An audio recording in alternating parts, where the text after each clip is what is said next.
Okay, I'm going to go ahead and get started.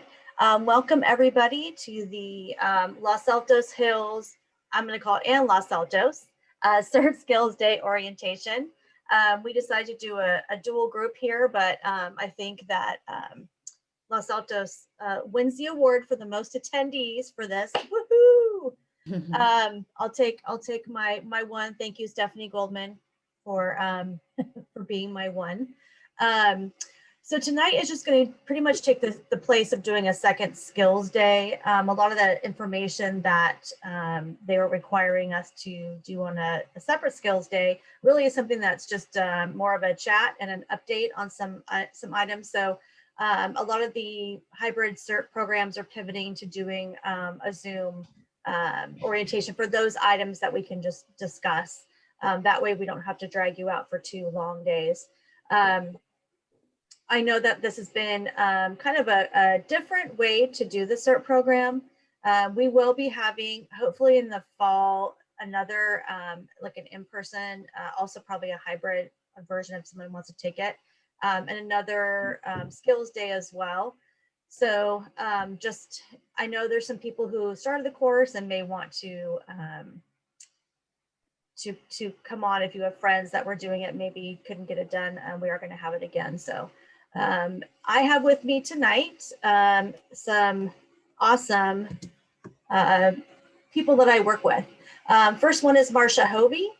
She's the Emergency Services Manager for the town of Los Altos Hills. Thank you for being here. Marcia has been a huge proponent of our CERT program. She does all the administrative paperwork and things like that. You will see her out at the Skills Day on the 26th.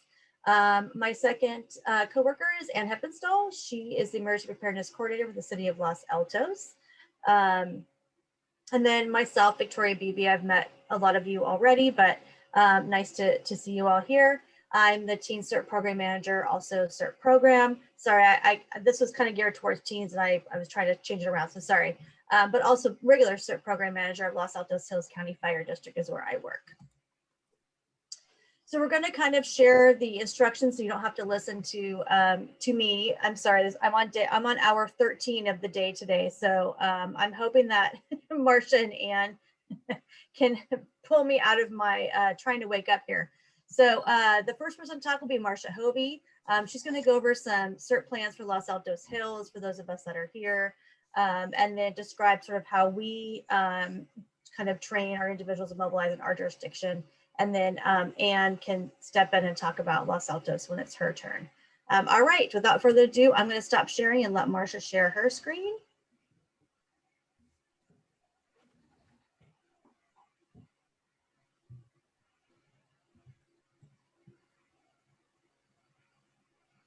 And yes, Marcia, if you want to maybe do just a quick overview, that's fine. You're muted. Unmute. Mm-hmm.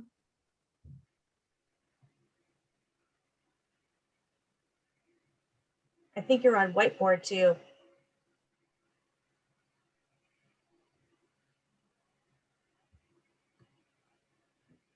Okay, well, that was awkward. Let me try again.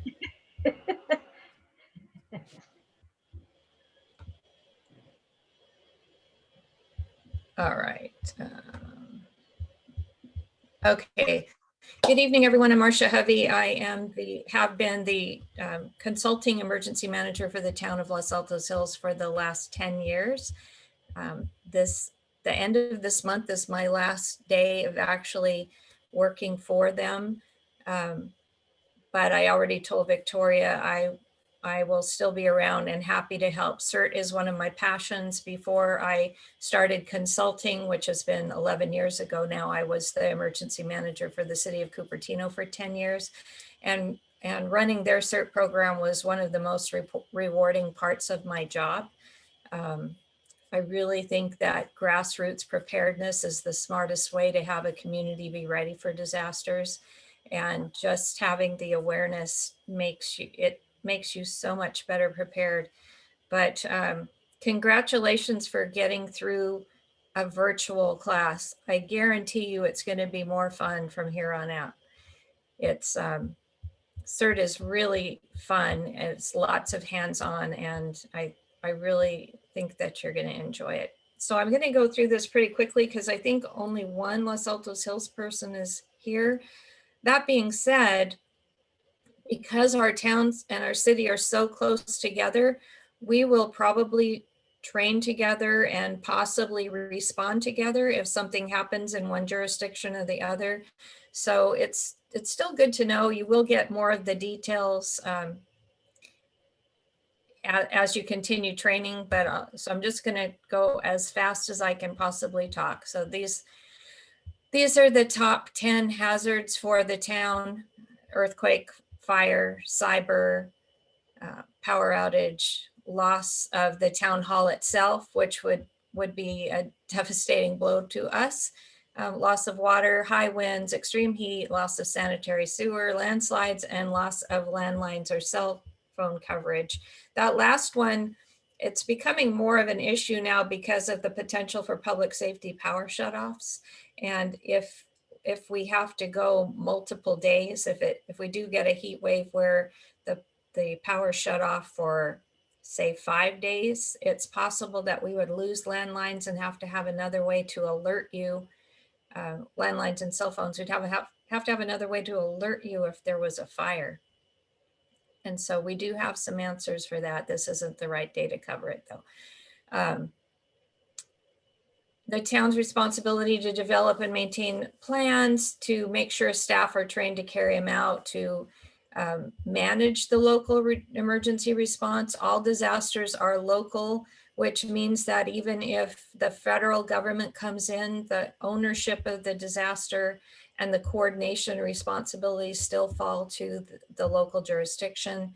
We provide updates to the operational area EOC, Emergency Operations Center, which is the Santa Clara County Emergency Operations Center. And then our disaster councils in general monitor CERT programs and approve the training for the programs. Disaster councils they're made up a little differently from different cities. Typically it's city staff, some first responders, other stakeholders in the community that they review emergency plans, they exercise together, and it helps to develop relationships with the people that will actually be part of the disaster response. The CERT responsibilities were, number one, I'm sure you've heard this already, you will be a volunteer disaster service worker. That's a program of the state of California. There are restrictions tied to it, which I'll get to in the next slide, but what the town wants you to do is provide information about the status of your zones and the critical infrastructure that you might have within that zone, like water towers or overpasses, things like that. Assist with search and rescue activities, medical operations, and communications, which is part of the training that you've had. So nothing above what you've been learning. Help, you could help with disaster sheltering at Red Cross shelters or animal shelters. There are things called points of distribution, which is when we stand up a site that cars can drive through and pick up food and water. Points of dispensing, where you could help direct traffic while medical personnel gave shots. Kinds of medication that were important for some types of emergencies. You get a code of conduct and some operational guidelines that we expect that you will adhere to, and then take the required training, the town's required training, which it's required for all town staff as well. These are the first two basic classes of emergency management. They're on the FEMA Independent Study website, and they're called IS 100C and IS 700. 100C is Introduction to the Incident Command System, which I think you've been talking about for a few weeks now. And then IS 700 is the Introduction to the National Incident Management System. You are part of the field level response. You can see down at the bottom of the stair steps, the National Incident Management System, NIMS, and the Standardized Emergency Management System, SEMS, have these 5 levels of response. They are stair steps. So the field level does not go straight to the state requesting resources. They go to their local government, who, if they can't provide the need, goes to the operational area, which is the county. If they can't provide the need, we check with the region of the state, and then we go to the state after that. But it all comes back to us making the request to send it up. MAC, that other acronym you see, is multi-agency coordination, which is what happens in a disaster. How you would be notified that you are needed for a disaster. These are the different mechanisms that we use: the county alert SCC and the town's Nixle. Hopefully you're already registered for both of those. If you're not, you can go on the town website and register for those. They're the same ones that Los Altos uses. Social media, we try to have redundant ways that to make notifications in case some things aren't working. So this is the plan for all of the methods of communication that you could check to see if you were requested. So the Facebook and Twitter, nextdoor.com, the Foothill College FM radio station could put out broadcasts requesting assistance. And then if a first responder asked you to do something, maybe you were standing in front of your house watching, and they said, hey, can you come and do this? You are allowed to take that as a notification. They might even come to your door and say, you're a CERT personnel, we need you. So if phones are down, that's another way. You might hear police sirens or vehicles or helicopters, which would tell you that something's going on, and maybe you should check those the other types of notifications, and then the same for commercial radio and television. And then the self-announcing disaster, earthquake, if you feel things fall over, if you feel things shaking and things fall over or off of shelves, that's an automatic notification. That doesn't mean that that you have to respond to anything. We don't want you to self-deploy except for that earthquake. Written into the town's emergency plan, it does say specifically, if things fall over or off shelves, you are authorized to begin your CERT activities according to the procedures that you will learn from Victoria. But you're not allowed to hear on the radio that something is happening in another part of town and get in your car and go over there. You're only, if you come upon an accident and you're the first person there, it's not part of the disaster service worker program, it's part of the Good Samaritan Act. And so you're certainly allowed to help, and we want you to help according to your training, but it's not part of a CERT response. You will always be given an activation number, which starts with LAH or LA, telling you that the town and the city have actually authorized that you're able to respond. If you don't have that number, question it. If it's an earthquake, it's possible that you wouldn't immediately get the number, but as we said, you're automatically activated if the ground starts shaking. You always have to sign in and sign out, or check in and check out. So if you're a ham radio operator, or you have another way of checking in through radio or through text or through cell phone, you can check in and check out that way according to the procedures that you'll be trained on. You have to have supervision. So that would either be a CERT supervisor or a first responder or a town staff, and that you should only do what you've been trained to do. And you'll continue to have more training as every week, month, year goes on. So hopefully you'll get more comfortable in being able to really help in the community, and your help does make a huge impact. So in the emergency plan for Los Altos Hills, which is on the city manager's page of the town website, On page 33, it starts talking about volunteer disaster service workers and how they're used. The one thing is that they're only used during proclaimed emergencies. So you're not going to know immediately of the proclamation, but if you start seeing activation numbers and you're having requests to be of assistance, you can guess that the emergency is being proclaimed. The state disaster service worker program is only for proclaimed emergencies, and I will explain in a minute how we use you at other times. You can be requested by the town if the town staff are not available because, you know, the time of day that it happens, or the roads are really damaged and we just can't get a hold of them. The county of Santa Clara can request that volunteers be activated. You know, am I breaking up to you at all?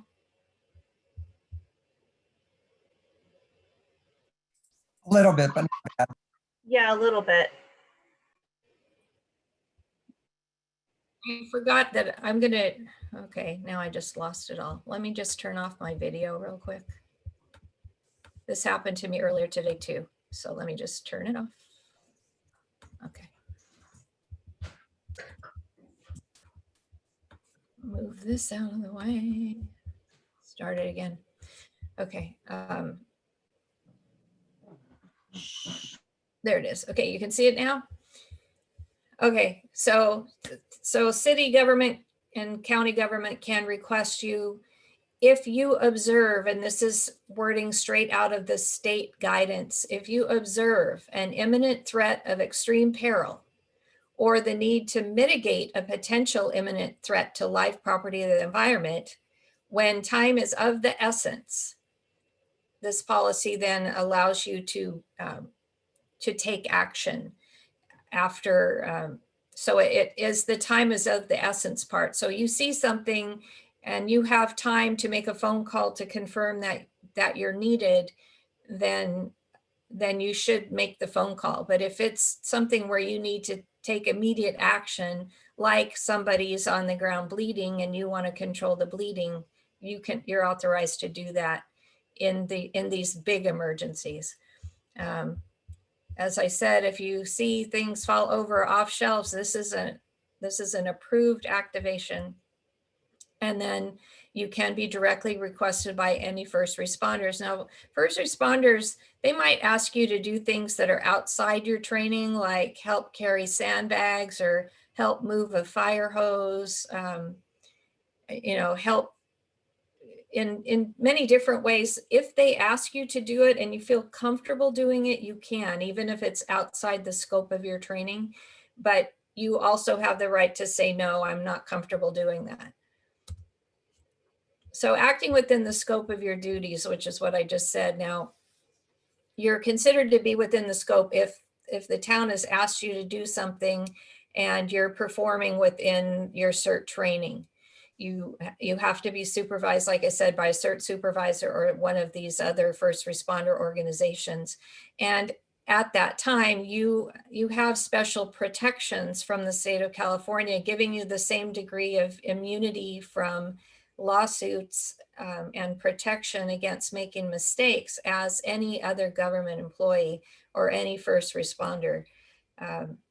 That's why we take very seriously the training that we give you, because we want to make sure that you don't ever have to rely on this statement. You are also entitled to workers' compensation through the disaster service worker program if you were injured doing classroom training or an actual disaster response. For training, there are also activation numbers. So this will be something that you get familiar with, this form, which is the ICS 211B. It's the check-in form. It may look a little different from Los Altos, but if it just says 211B on it, that's the form you're always looking for to make sure that you've properly documented when you get to a disaster scene and when you leave. You sign in and out of trainings as well. Part of it is to practice, and part of it is in case you get injured, we can prove that you were there and when you left and all of that. You're not covered for workers' comp when you're driving to and from training. You are covered when you are going on a disaster assignment. You are, so the disaster service worker program, again, it has restrictions. You can see the things I have listed here: parades, ARC maintenance, which is the storage container that is in the town, silver alerts, which we're just now working on, where you would go looking, helping the sheriff's office and the fire department look for elderly lost people, or doing public education booths and anything else like that. Those are not disaster service worker covered activities. So what the town did in September of 2018 was pass a resolution that made all of the volunteers unpaid employees. And so you really get workers' comp all the time. And because of that, you can do anything that an employee would do. So if we ask you to staff a parade, you're doing that as an unpaid employee of the town or the city. And that's the end. This is the Los Altos Hills website.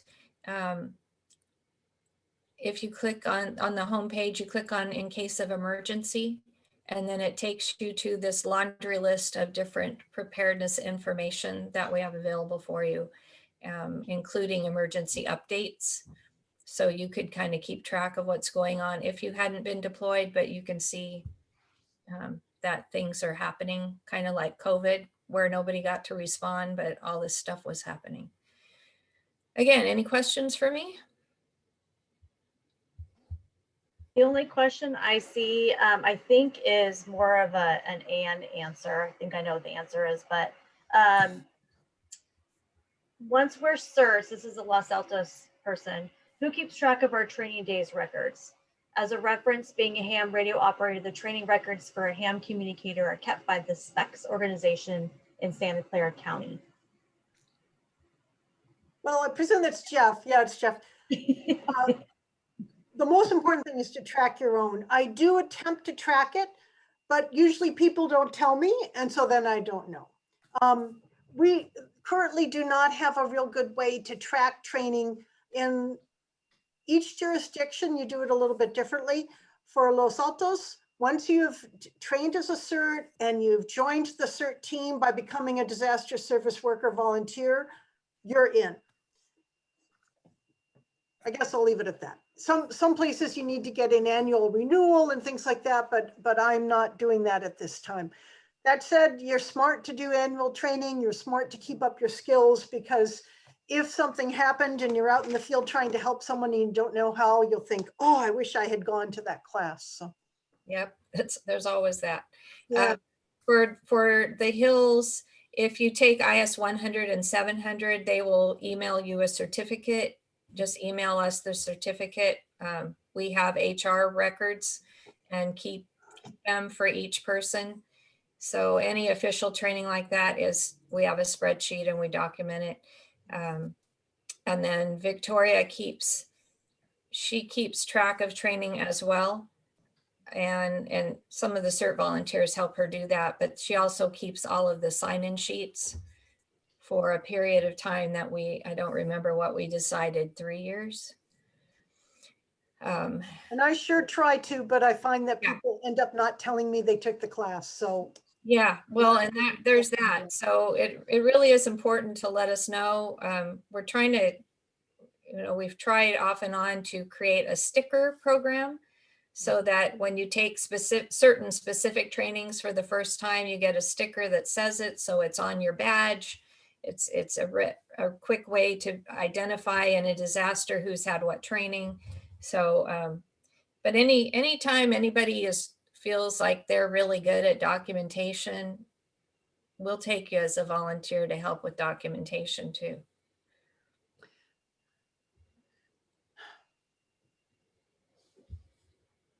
okay, Victoria, what's next? Do you want to switch to my slides? Or Yep, you time have for to Ken. here and flip when I say beep.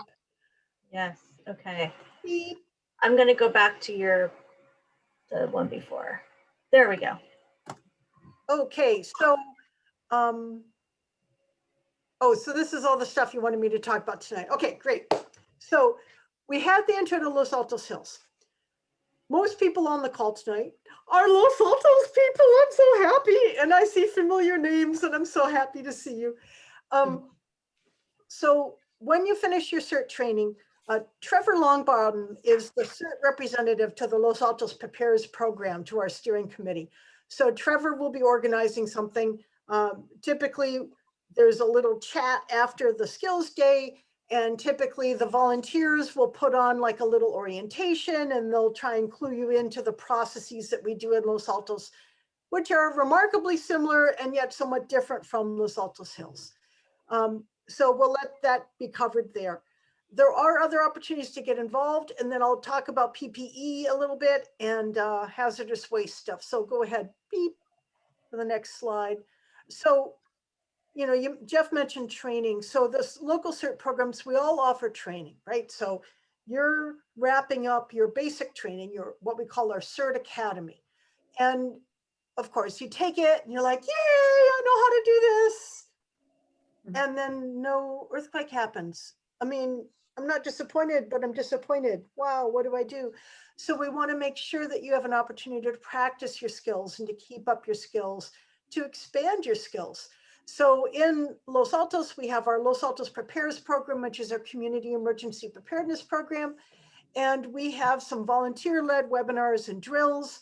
And then I've been putting together a whole bunch of webinars, and you know, sometimes we have in-person stuff. And you can go with losaltosca.gov/prepares. If you haven't been going there, you've been missing out. And I have a whole bunch of webinars there. So you're probably through your Netflix queue, right? So you can go to this website and I have a whole bunch of on-demand viewing. So you can watch stuff. So, and that's nice because you can skim through bits you already know, right? Of course, in the Los Altos Hills County Fire District, Victoria, she sends out some informational email, and they run some in-person training and webinars and drills. For now, during COVID, we've been partnering together, the two of us. And so I organize a webinar and either Victoria teaches or she finds me people to teach. It's been awesome. Okay, I found a couple too, but she has really good resources to folks. County Fire normally would be teaching this, but COVID, right? So they took their CERT refresh skills and they took it online to a webinar. So they've been doing it monthly, and I put it on our CERT training website. We'll try and make sure you know. And so I think the next one, I forget when it is. I know there's documentation and communication coming up and various things. So they usually rotate through some of the basic chapters that you just covered in the CERT skills training. So next year, you can go to those and say, hey, I don't quite remember. Great, I'll watch this or I'll participate in that. During COVID, I've been working with a whole bunch of other programs, you know, because this is my job. I mean, I'm part-time and everything, but I only do emergency preparedness. But some people are also, they're a public information officer, or they're also assistant to the assistant city manager. Or, I mean, they have other jobs. So I've been saying, look, guys, Victoria and I are doing all these webinars. Send your people here. And so in turn, they're saying, hey, I'm doing a webinar. You can invite your people. So certainly with Campbell and Morgan Hill, Gilroy, Cupertino, Atherton, Santa Clara, we've been doing a lot of sharing. So you'll see some stuff. And Victoria and I love it because then we get to bring in other voices and you get a little bit of cross-pollination. Here's what another CERT program does. Oh, hey, that's kind of good. Why don't we do that? Or what do we do instead? Or what do we do that's similar? It has some good conversation, which has more learning. So anyway, we'll be offering those, hopefully continue to offer it. But wait, there's more. If you said, wow, that's not enough, you can go to FEMA. FEMA has preparedness webinars. Some of them are good, some of them are less good. They have what they call prep talks. So if you've seen a TED Talk, that's the idea of what a prep talk is. So in the past, they had a whole bunch of people in the room, and then they had a speaker up in front, and it usually had a theme, and they had several speakers. And the ones that I have watched have been terrific. There's one about emergency preparedness and access and functional needs, which is just wonderful. And there was another one, well, maybe less relevant to you, but relevant to Victoria and me, about doing communication during an emergency, how you talk to the public and get them to understand what to do. They do a great job with those. So you can Google, oh, look, Great, Marcia's popping them in. Thank you. You can Google it, or better yet, just take what Marcia's popping into the chat here. Of course, American Red Cross. You hopefully know American Red Cross already, but they have first aid classes, they have CPR, they do shelter training. And sometimes Victoria and I offer shelter training through the Red Cross because it'll be to the great advantage of our community if we have a whole bunch of people, and even better if you're CERTs, because you come with some basic understanding of what's going on, to help should we need to open a disaster shelter to house people. And of course, they'd be thrilled if you join them as a volunteer. If you're really into this, County Search and Rescue, they're always looking for volunteers. And I put the URL there, and they do more extensive training. But these are the folks where, they were out searching for the high school student who presumably was murdered down in Gilroy area, right? And they put on their backpack and they're trudging out there for 12 miles in the heat, and they have training. If somebody gets lost, a kid gets lost in a park, they're out trudging around, right? So if you've been super inspired about the search and rescue and you feel like that's a calling, go check that out. You can check out with what they do and when their training is and get involved. Stop the Bleed training. This is being offered again in person through Stanford Trauma. You can Google that. There's various other trainings around. Victoria and I have been hosting it through a webinar because there's a guy down in Campbell. He's a CERT and I forgot what level of training. I'm going to say paramedic. Hopefully I'm right. I think he's an EMT. Oh, he's an EMT. And he is a terrific Stop the Bleed instructor. And during COVID, he figured out how to teach it on Zoom with hands-on practice. Mm-hmm. Normally, we have a model and it's this disconcerting body part with a giant wound. He figured out you could do it at home. We really encourage you to do that. As we saw with the VTA mass murder, right? Shootings can happen and you don't know where and when. And it gives me a slight sense of control to know, okay, I've taken the training. So if it happened, I would know how to help in a life-threatening bleed. And so that's a good thing to do. Of course, our county fire, they have preparedness classes. They have certain first aid classes. The preparedness classes are virtual. First aid, the CPR classes, they're doing in a hybrid model. Earthquake Country Alliance, I invite you to go check that out. Google Earthquake Country Alliance. They're all about, guess what? Earthquakes. And they do some really good webinars and they have quarterly meetings. They have the 7 steps to earthquake preparedness. They break it down. They did a webinar series about a year ago and it's posted on their website so you can watch them. And they're the ones that run the shakeout drill. And so simple thing you could do with your training is come to your neighborhood or even just start with your family. Mine are hard to corral enough, never mind my neighbors, and say, hey, we're going to have a shakeout drill. It's all about, you drop, cover, and hold on. We're going to practice that on this date, this time, and you all get together and practice it, right? Because you're trying to build that muscle memory for what to do. I get the city of Los Altos to do that every year. When we're in person in the office, I walk around with my whistle. I warn them ahead of time, just to be clear. And then I walk around, tweet, tweet, tweet, pretend there's an earthquake, tweet, tweet, tweet, pretend there's an earthquake. And then I circle back, tweet, tweet, tweet, all clear. And I see that people have crawled under their desks and then they crawl out. And then I kind of wander around and say, hey, what did you find out? And various people will tell me in the city hall, we don't have much storage. People will tell me, gosh, I found out I have too much crap under my desk. I could not fit. I did not feel safe. My spine stuck out or whatever it is. And so they were learning things and they were practicing and they were thinking about where would I go with this instant? One employee told me, oh, Ann, when you tweeted the whistle, I was in the restroom and it never occurred to me I might be in the bathroom when the earthquake comes. Yeah, it might be. You might be in the shower. What would you do, right? So it gets people thinking. Beep. So now let's talk about the personal protective equipment. So I'm pretty sure you talked about this a bit already in your CERT training. And I'm sorry, when we put it in the format, it squished around my boxes, so it's harder to read. So first, you got to be thinking bloodborne pathogens, right? You're thinking HIV, you're thinking hepatitis B, you're thinking anything that's in the blood. And so you just always assume that people are infected. You take what we call universal precautions, which is You don't touch it if it's wet and it's not yours. That's what they say, right? You gear up before you touch anything wet that's not yours, because you're assuming that everyone is infected. Now, your family members, that's different, right? You know them, you know their medical history, or maybe a neighbor you're willing to take the risk for, but in general, we say universal precautions. So you protect your eyes, so that's safety goggles. And I like the ChemLab kind that come around, because I don't want spurting blood getting in my eyes, right, and contaminating me. You're protecting your mouth and your nasal passages, right? So you're going to wear a mask. Which do you need? Can I wear an N95 mask with the valve, or does it have to be the one without a valve? Well, in this case, you can wear either one. The with the valve might be more comfortable, because you're making sure that you are not getting infected. The valve, you're going to exhale out. With COVID, we said no valve because we didn't want you exhaling virus, but the bloodborne pathogen, it's all about protecting yourself from people's wet stuff. So you can have a valve if that's more comfortable.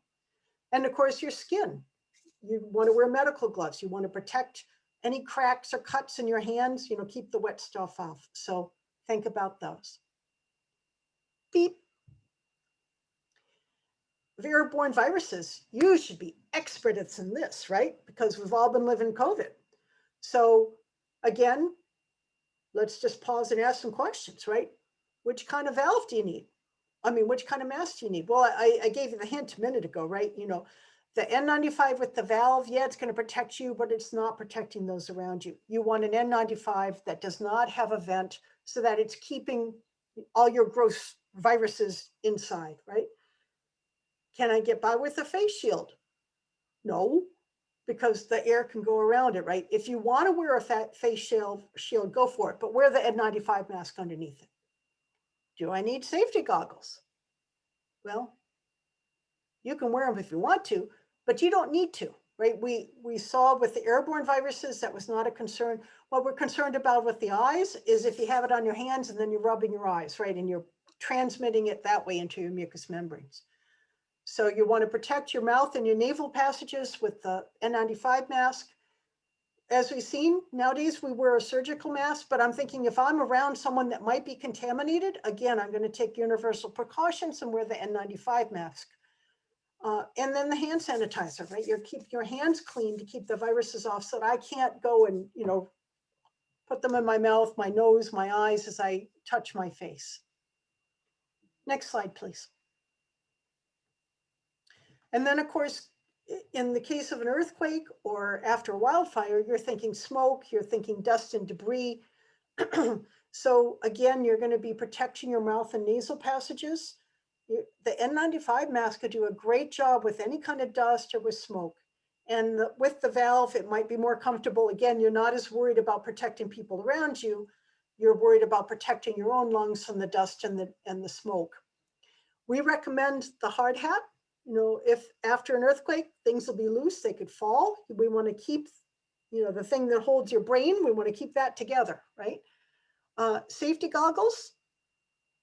Gosh, Ann, why do I need safety goggles? Well, again, things have shaken, they have fallen, they are unstable, they can fling up and move, and we want to keep projectiles out of your eyes. So we really recommend safety goggles in that kind of situation. Sturdy work gloves, right? If you're going in for search and rescue, you're going to move things, please protect your hands against splinters and stuff, or even, just calluses. And then I added sturdy closed-toed shoes, right? If you're trying to go off and check on your neighborhood and you're wearing Birkenstocks and you're trying to crawl through debris and broken stuff, not so smart, right? Have some sturdy closed-toe shoes that you can put on to protect your feet. That'll also give you more support so that you can go out and you're able to help other people. Because that's what it's about, being ready, keep yourself safe, keep yourself ready so that you are able to help more people. Next slide, please. So Marcia introduced this idea earlier, right? She told you a little bit about disaster service worker programs. So I have a more colorful slide to further convey the boring information. The key thing to remember is, as a CERT, work within the limits of your training and work under proper supervision, right? And the proper supervision is defined by every program. you have guidance that you're given, you're trained on, and so forth. That can be a mechanism.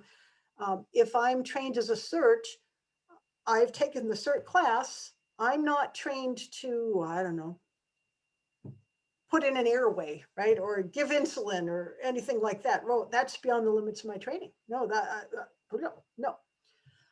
So if you stay within limits of your training and you're working under the rules of your program and under the supervision provided by your program, you'll be okay.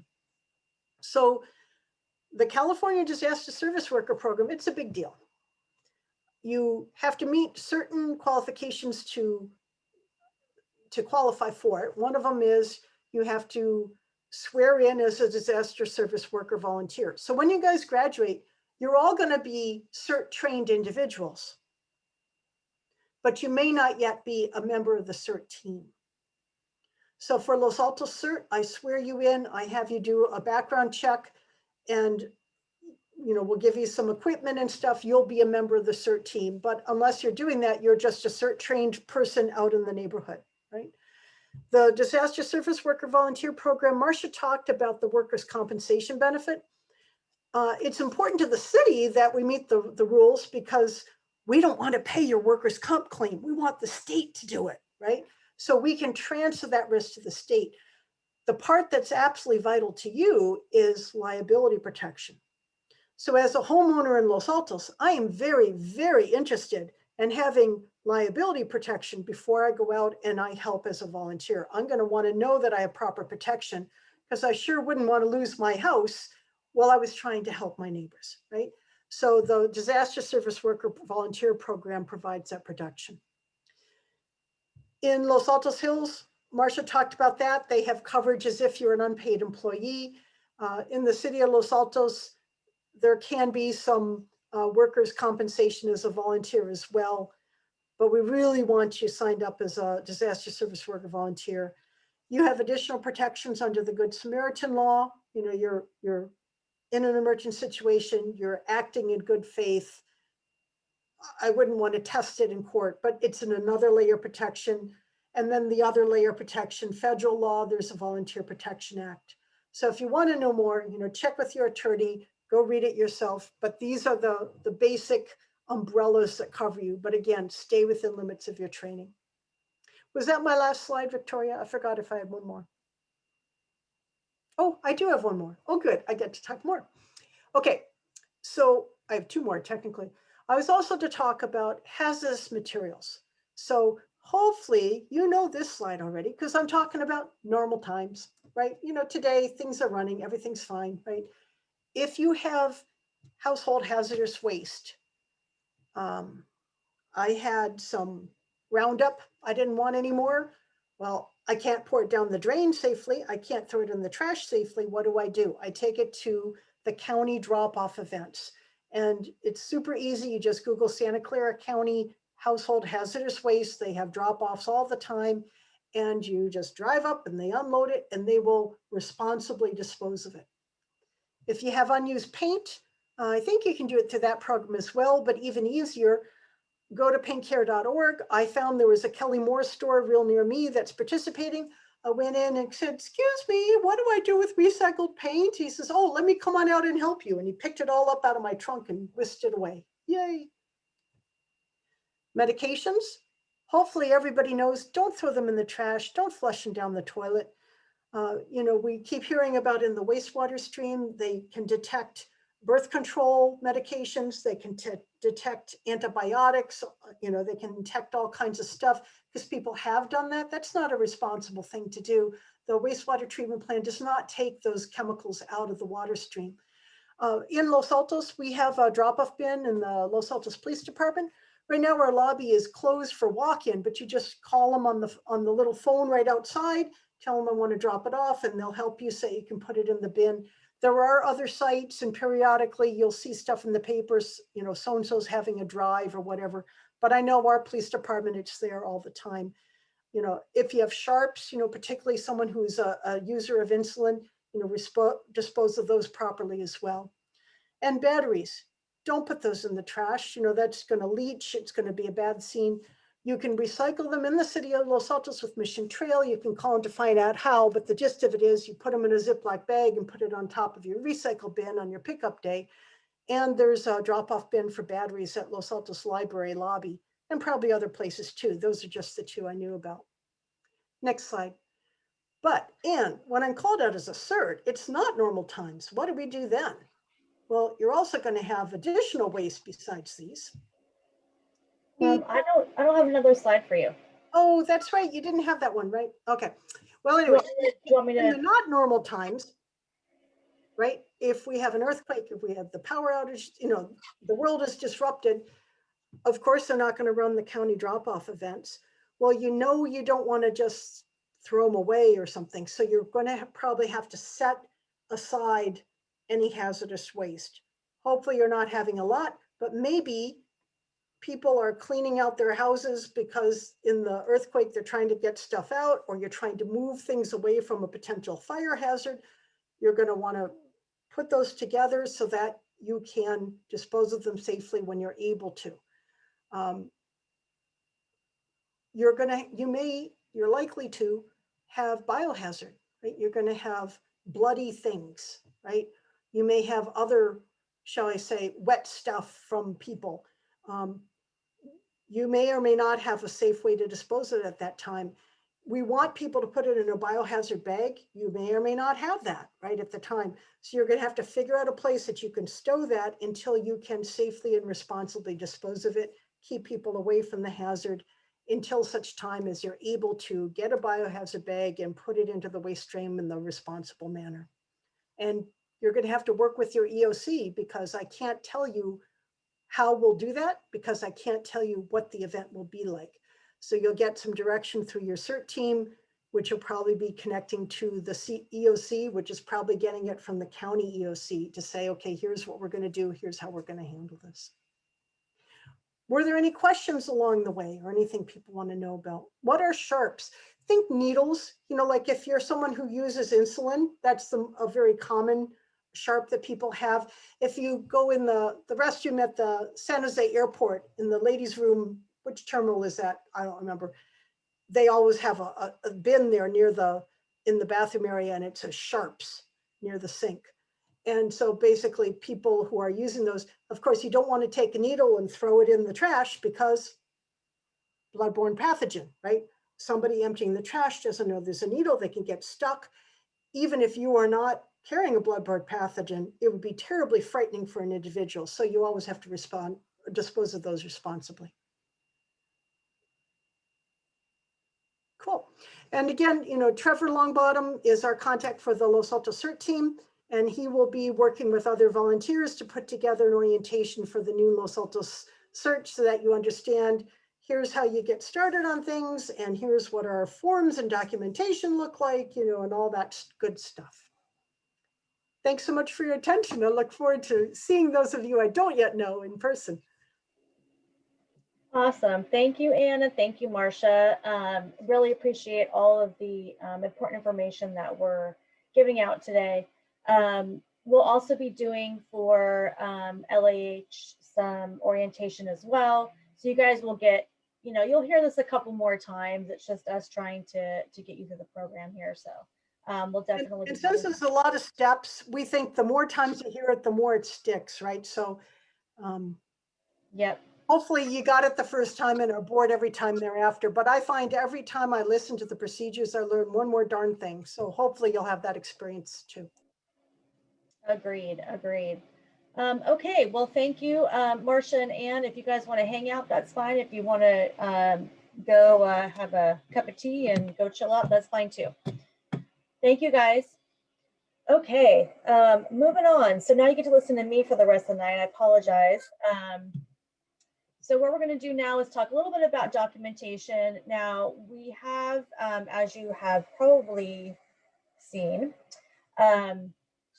there's some different things that we do as different CERT groups, different documentation. It follows the same FEMA requirements, but it might be tailored sometimes to different cities or towns. So I'm going to go over just the regular documentation that you would see in a FEMA ICS structure. Some of these forms you will have make look a little different, but when you go to your orientation, that's what we'll kind of go over with you guys. And we do trainings on these too, pretty frequently, especially, you know, certain forms that we use that we know are not the standard. So trying not to confuse you, but also just kind of giving you an idea of what kind of things you're going to see. So the big thing about documentation is you want to write everything down, right? We talked about how, you know, we have certs that sign in, they document that they're there at the times during the event, when they're there, when they leave. During the event, we're constantly documenting where our volunteers are at. And we're also documenting what happens in certain situations, like if we have victims that we need to keep track of that come into our treatment center. If we send teams out to go do some surveying of different areas around the town or city, those things are written down and reported. All of our communications are written. So there's different, you know, forms that usually follow certain roles that we have within our ICS structure. So here are the forms typically that you will, you know, see some form of. Damage assessment is a huge form. That's something that we use with our teams that go out to survey areas. They'll do what we call a windshield survey. They'll go, you know, kind of drive and look and see, you know, what damage is out there. Usually for Los Altos Hills, and I think Los Altos does something similar. We'll look at our critical infrastructure first. Critical infrastructure are things like the bridges, overpasses, the creeks, you know, the water tanks and things like that. That's what we are going to go just do a quick observation on. And then we'll do damage assessment forms and turn those in as well. That damage assessment gets collected, and then that's told to the town, reported back to the town or the city, typically in a predetermined time frame, 30 minutes, an hour, somewhere in there. Personal resources sign in. Obviously, that's us keeping track of who we have and who's helping us at the event. We have a CERT assignment tracking log. So if you come to the event, we sign you up. We say, okay, we're going to send you to this area or that area. We'll be tracking what we assign you to. A briefing assignment, a treatment area record that usually goes with the victim area where we have. You'll learn a little bit about that when you go to more training. Communications log, pretty much what the communications team, there's typically a team, has as log is what is coming in. So if it's a report from a team that's gone out, if it's a citizen that has called to, you know, the emergency number for our area, like for our ARC, we have a number. So, you know, if we have a text message that comes in, those kind of things are always written on the communication log. And obviously any equipment that goes out with anybody or is assigned to a certain role, we'll need to inventory that. So there's an inventory log as well. And then general message, just any kind of message that you want to, you know, send to any of the CERT, the CERT ICS structure assigned roles. We usually use that as a general message. We don't use that too much in Los Altos Hills. We kind of have our own system of how we communicate. But general message is something that anyone is really going to be using. So how does it flow? So really the command post is where we're going to start having, you know, anything to do with the incident itself, the, you know, assignment tracking so that, you know, they can see the overall picture of what's happening in the event, and they'll keep track of that way. Arriving CERT volunteers will be given the damage assessment forms because typically we do have them, you know, go out and do some surveys. It's one of the biggest assignments that we have typically. Someone will show up, you know, kind of get things set up at any kind of command center that you have. For us at Los Altos Hills, we have our ARC, and we'll be setting them out with damage assessment forms. Staging logistics also keeps track of personal resources sign in and personnel and making sure that we have everybody documented.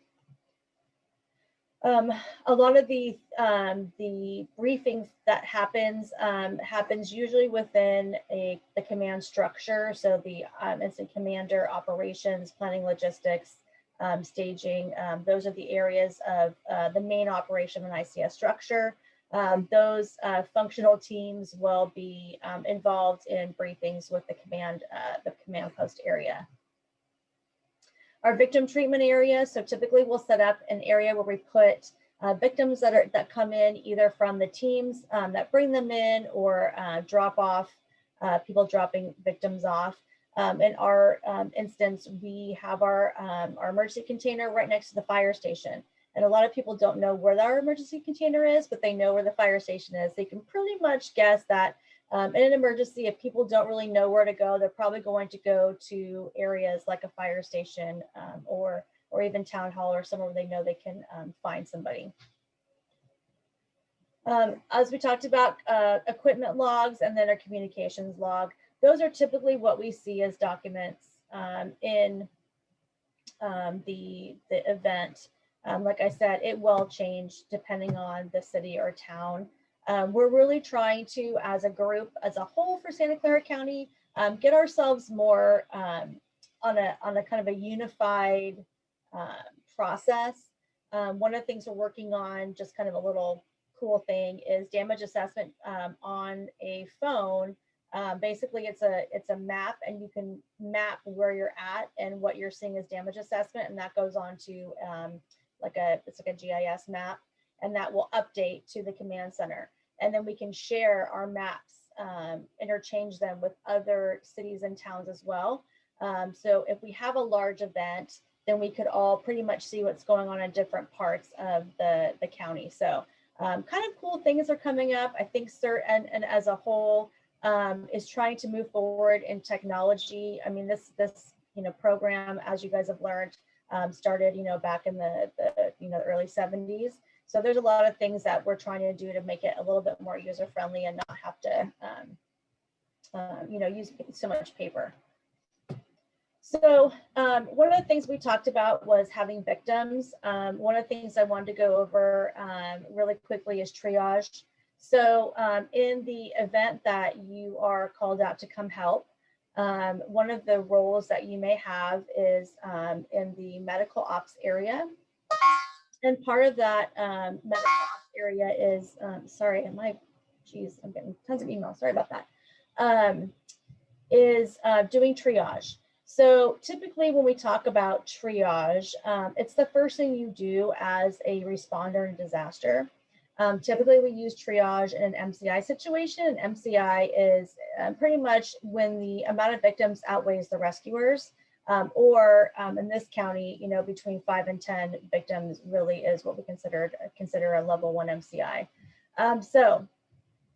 Here's kind of the role of what you would do in different situations when it comes to medical ops. If you are on the scene, let's say that you were out maybe doing a survey and you came upon a group of people that were hurt. Maybe there was an earthquake and, they're outside, but, a lot of them are complaining about, different medical issues. If first responders are not on scene yet, the first thing you always want to do is call 911. Now, with that being said, if we're in the middle of a disaster, most likely 911 is going to be, several things. One may not be working depending on what kind of cell phone coverage is up and running or nothing. The other thing that could happen is, first responders are out doing their own damage assessment. So when an earthquake happens or a disaster happens, their first, goal or job they have to do is to also go around their surroundings in their response area and do a damage assessment, kind of similar to what we would do as CERTs. So they're going to be out doing that as well. So basically what you want to do is a size up. You guys kind of learned about that size up, the 9 principles of sizing up for CERT. And then communicate with your chain of command. So if you are out and about and you've already been assigned and you're on a recon, your chain of command is going to be, your recon leader, whoever sent you out to do those surveys.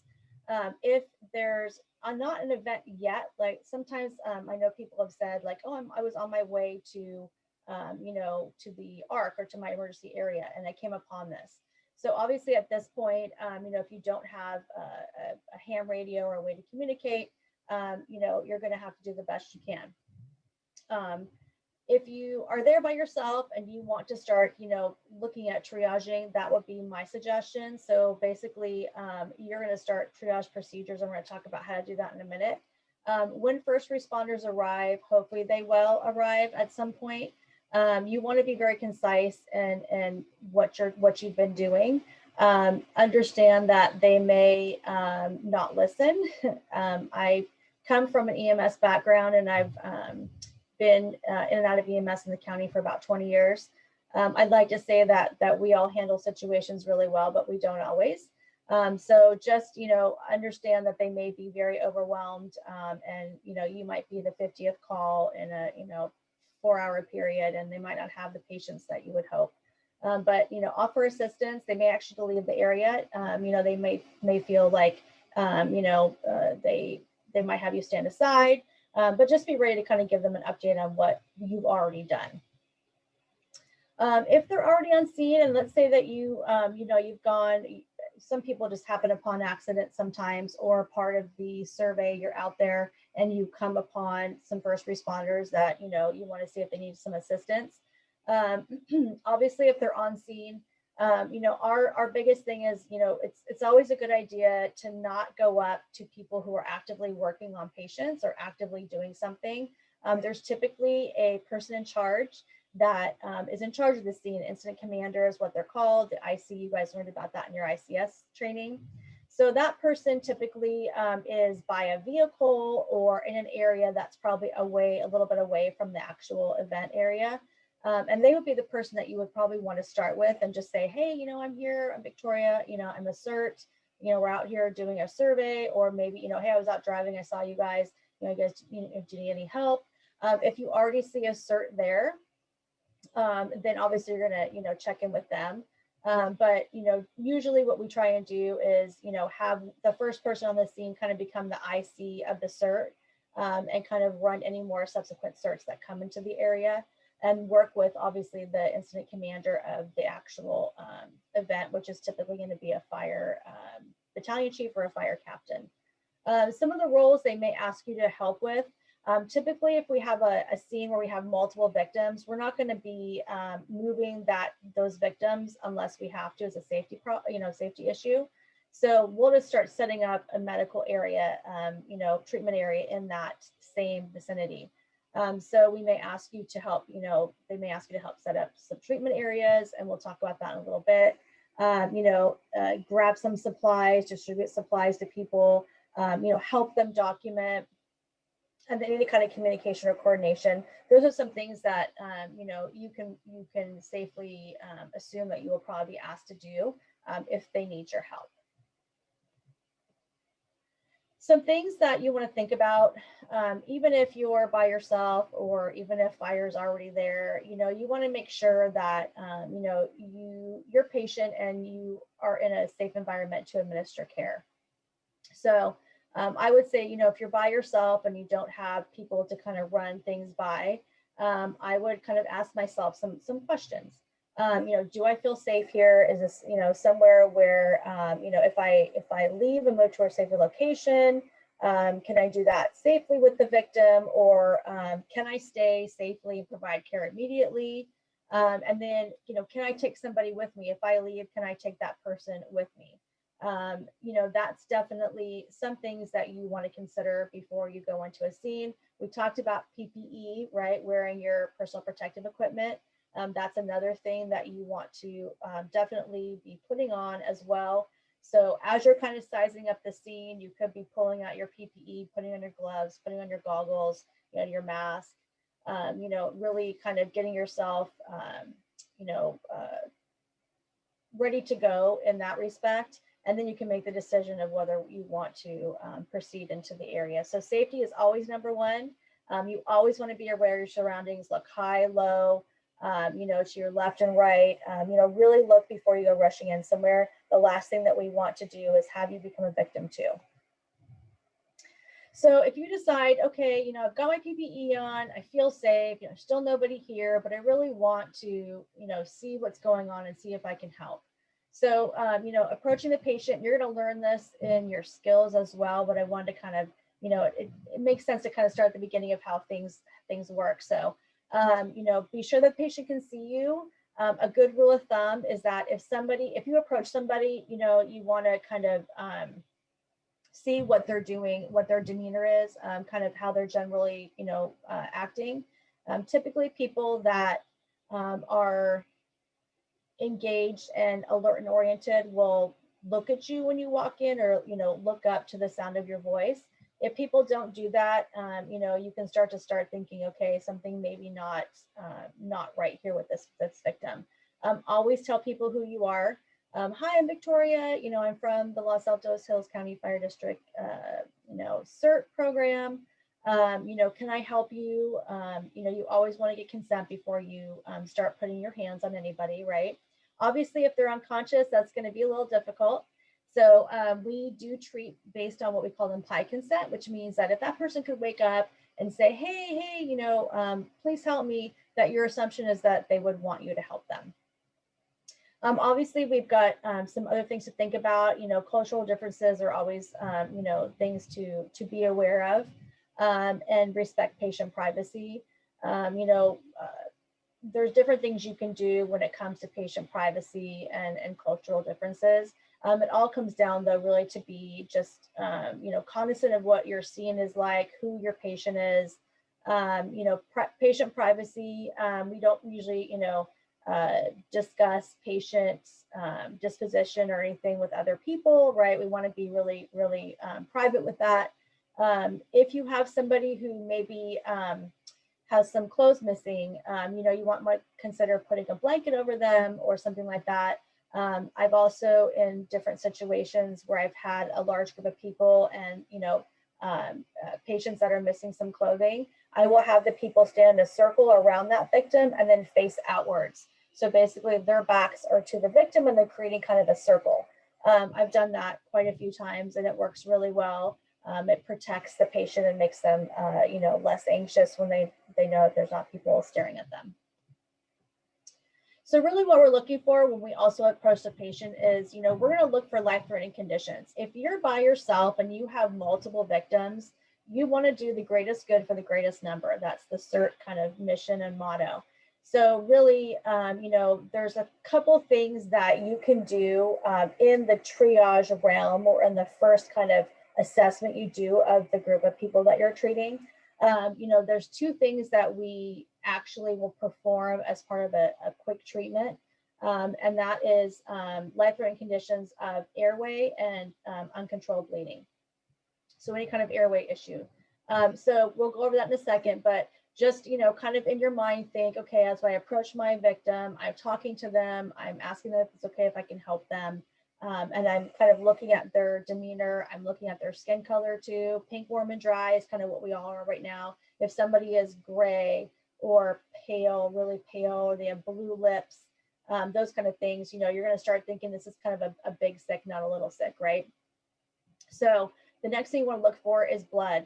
If we're, you know, looking at blood and we're seeing blood, it's a lot of blood, we're going to consider that they're going to have to do some kind of life-saving intervention at that point. And then we'll talk about airway in a second, but you know, really those are the two things we're going to perform in an MCI. We don't do CPR and things like that. We really are going to try and find the people that we can save quickly. So we'll talk about airway. Most people who are having an obstructive airway are not going to be up talking to you, right? They're going to be probably on the ground, unconscious and unresponsive. So what happens is when we're conscious, you know, we can control our muscles. Our tongue can stay inside our mouth where it's supposed to. The muscles are not relaxed, and we can breathe. We're on our back. If we're obstructed, typically it's because either you've had a choking or your tongue has relaxed and gone and covered your airway. Thus, you're not able to breathe. So we're going to go, you know, we're looking at the difference between breathing and not breathing, right? So how do we know if someone's breathing? We're looking at rise and fall of the chest. If you don't see that, you're gonna try and tilt that head back, head tilt, chin lift, and we're going to teach you how to do that when it comes to the head to toe assessment and triage at your skills. But just so you know, you're going to do the head tilt, chin lift. You're going to try that twice. If they start breathing on their own, great. You're going to put something underneath their neck, leave it the way it is, and you're going to go on. We don't do breathing for people. We give them 2 tries of a head tilt chin lift, try and get that tongue from the back of the throat. If they start breathing on their own, great. You're going to tag them an immediate and move on. And we'll talk about how you're going to do that in a second with immediate. The other thing that you can perform or do is, the life-threatening bleeding, like I had talked about before. So what are some indicators of life-threatening bleeding? Splurting or steady bleeding. The blood's pooling, it's soaking through layers of clothes or bandages, or if they're amputated. Those are kind of the things we're looking for. You can tell the difference. Pooling blood, if someone really has an arterial bleed, which is bright red splurting blood, it's going to pool really quick. So just, be aware of that. So here's a little quick, synopsis of different kinds of bleeding. So arterial, we have your radial pulse, which is at your wrist. You have your brachial, which is right above your elbow. You have your carotid, which is by your neck, and you have your femoral, which is the very top of your leg. So those are the places where you could be bleeding either inwardly or outwardly. Oopsies, I didn't mean to do that, sorry. There we go, sorry about that. The next thing we have is venous blood. That's a little darker in color and it's slower.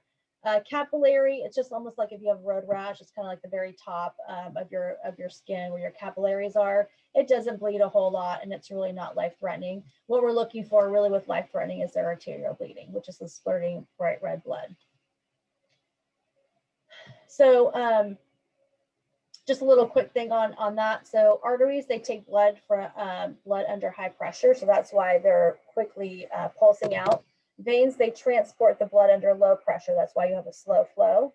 And then capillaries carry blood under very, very low pressure. So that's why they'll kind of ooze out. So that's kind of the idea of bleeding and how, why sometimes it's more. What can you do to control bleeding? We're going to teach you how to do this too in your skills, but just to go over it quickly. Tourniquets, right? Tourniquets go high on the limb, leg or arm. This shows you kind of how to do it. But again, we're going to go over that in our skills, but that is one of the things that you will be doing as well. So airway opening and then tourniquet as well.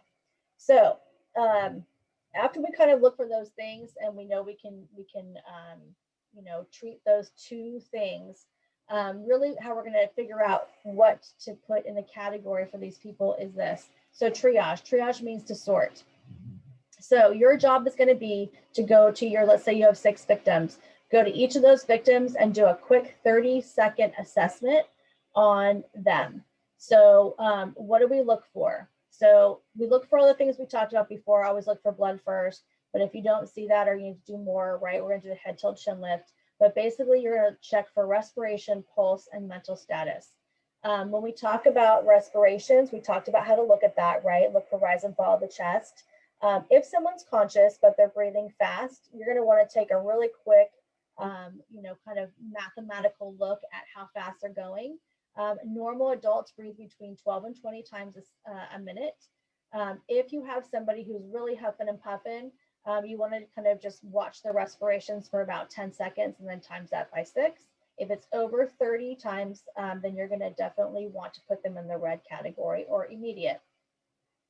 The color scheme goes red for immediate, yellow for delayed, green for minor. And then we've changed it to deceased. We don't really call it a color anymore. A lot of people will use, like a zebra type way to just determine that because it's not politically correct anymore. So the next thing we check is pulse or perfusion. If you press on the capillaries, the end of your fingernail and you push it and then let it go, it's kind of hard when I have fake nails, but you press down, let up. If it takes longer than 2 seconds for that to come back to its normal coloring, then we have a perfusion issue, which means you're not pushing oxygen to the extremities. So if you have someone like myself who's got fake nails, you're going to use the palm of the hand, press in, let go. As you press in, it will turn white. As you let go, it's going to have the pink come back again, and it should cover that white pretty quick. So that will be the next thing that you check. If you know how to check a radial pulse, you can check that too, but really, you know, you want to look at the capillary refill in the fingernail. Mental status, can they follow a simple command? Hey, can you touch your finger to your nose? You know, hey, what's your name? You know, have them do something, you know, touch your head. Something really simple. If they can't follow those commands, all of those three things, they'll go into the immediate category. As you see right here, limited treatment will be external bleeding on the limb, major bleeding, right, arterial bleeding. You can open the airway, but we're not doing CPR. So how we describe the triage algorithm is RPM, right? Respirations, pulse, and mental status. And then we also call it 32 can do. So the respiration part is the 30. If they're over 30, then you're going to consider them into the red category or immediate. If your pulse, you know, cap refill is longer than 2 seconds, we're going to consider that a red or immediate. And then mental status, if they can do it, great. If they can't, they're going to go into that immediate or red category. The delayed category will be anybody else that is not able to get up to the sound of your voice. The minor category are people, as you approach the scene, you're going to say, if you can hear me, walk to the sound of my voice. And then all of your people who are able to walk and probably are not majorly injured will be walking towards you, and they're going to be a minor or a green. Those greens can help you if they, you know, if you have things that you want them to do. Maybe there's, you know, somebody that is bleeding, and you know, you can have them go and do some bleeding control, or you want to have them hold somebody's head open, you know, head back, that you open their airway and start breathing. So there's things you can do with the minors, put them to work as well. So that is how we're going to be doing. It's called start triage, and it's 32 can do, and we figure out how to assess them through the RPM process. You will get more skills training on this. This is just sort of an introduction to that.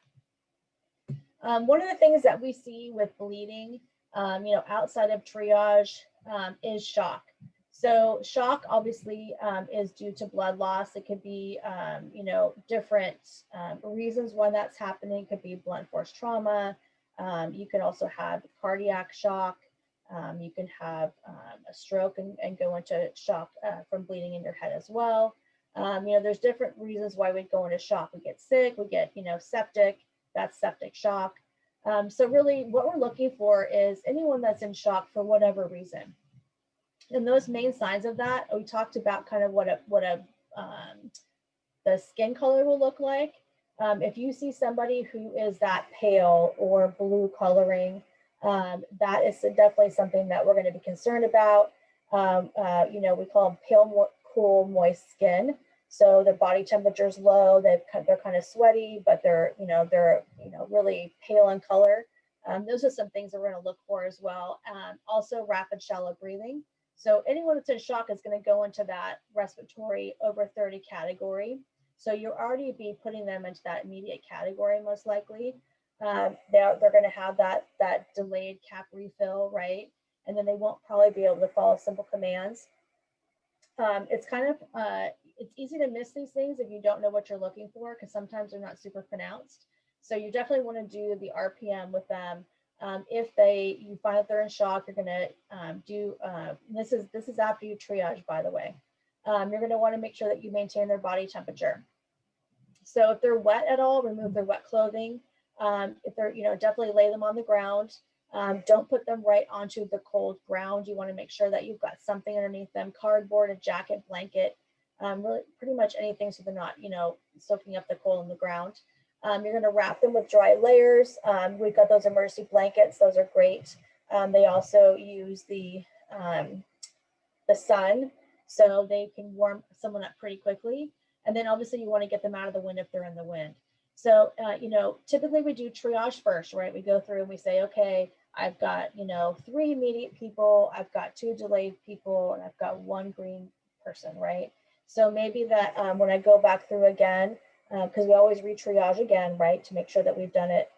If there's been a change in the patient disposition, when you go back through and you're able to treat after you've done what you need to do, then you can start doing the shock treatment, or you can even have your green minor person go and wrap that person up into a blanket. Always keep them warm. People in shock tend to get very anxious. They might have very dry mouths. They're going to ask you for something to drink, and you don't want to give it to them, because what happens when you go into shock is that your body shuts down things it doesn't need to be doing. So salivation is something that it will stop doing, digestion. So if you introduce water, then you have somebody, that's why they're asking if their mouth is really dry. But if you give them water, then you've now put water into their stomach, which is not digesting. So that's why we get the vomiting. So you want to make sure that you definitely just, try and comfort them as much as you can. Explain to them, I can't give you water. I'm really sorry, but I'm really trying to make sure that, we take the proper care of you. Look them in the eye, stay calm, be patient, understanding. And obviously, if for some reason you have to move on to help somebody else, just let them know, hey, I've got you wrapped up now. We're going to come back and check on you, but I need to go take care of a couple other people now. So just make sure that they understand that you're coming back. Other thing that you might see with some of the victims of disaster are burns. So there's different kind of burns that we will see out there. There's cold burns, there's heat burns. So really with burns, you can also go into shock from burns and not treating burns properly. So really with burns, the three things you want to really do for them are prevent them from being hypothermic, which is cooling down too fast, manage their pain, and reduce the risk of infection. Can you do that all on a major disaster? It might be a little difficult, but there's some things we could do to kind of mitigate some of these things. Burn severity. So factors that can affect burn severity, the temperature of the burning agent, the period of time that the survivor was exposed to the contaminant or whatever the agent that's burned them, the size of the area burn, and the area of the body. So there's different body, there's like a burn chart if you guys ever want to look into it. There's a burn chart, and different parts of your body are really high priority for treating burns quickly. One of those places is your face, your lips, your neck area, because obviously airway issues, right? The depth is also something that we look at too. So those are some factors that will make the burn more severe. How we kind of look at those classifications of burns, how deep and whatnot, is we've got 3 layers of our skin, right? We've got the superficial, which is the top, which is the epidermis. We've got our partial thickness, or the second layer, which is dermis and epidermis.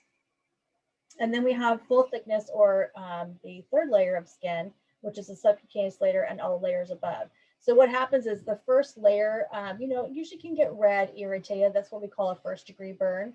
When it starts to go deeper and it starts to affect nerves and muscle, that's what we call a 2nd-degree burn.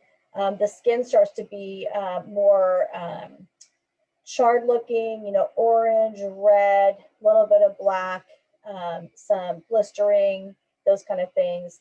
And then we get to full thickness, or a 3rd-degree burn. We've actually burned through all those layers, and now we're down to nerves. And what happens with that is that the pain is really a lot less, surprisingly, on a 3rd-degree burn, because you've already burned through all your nerves. So you're not really feeling, it's more numb. You're going to see, very, very charred skin with a 3rd-degree burn, mostly black. You're not going to see a whole lot of other stuff. So that's kind of how we do the burn classifications. What can you do for chemical burns? So chemical burns are kind of a little bit tricky.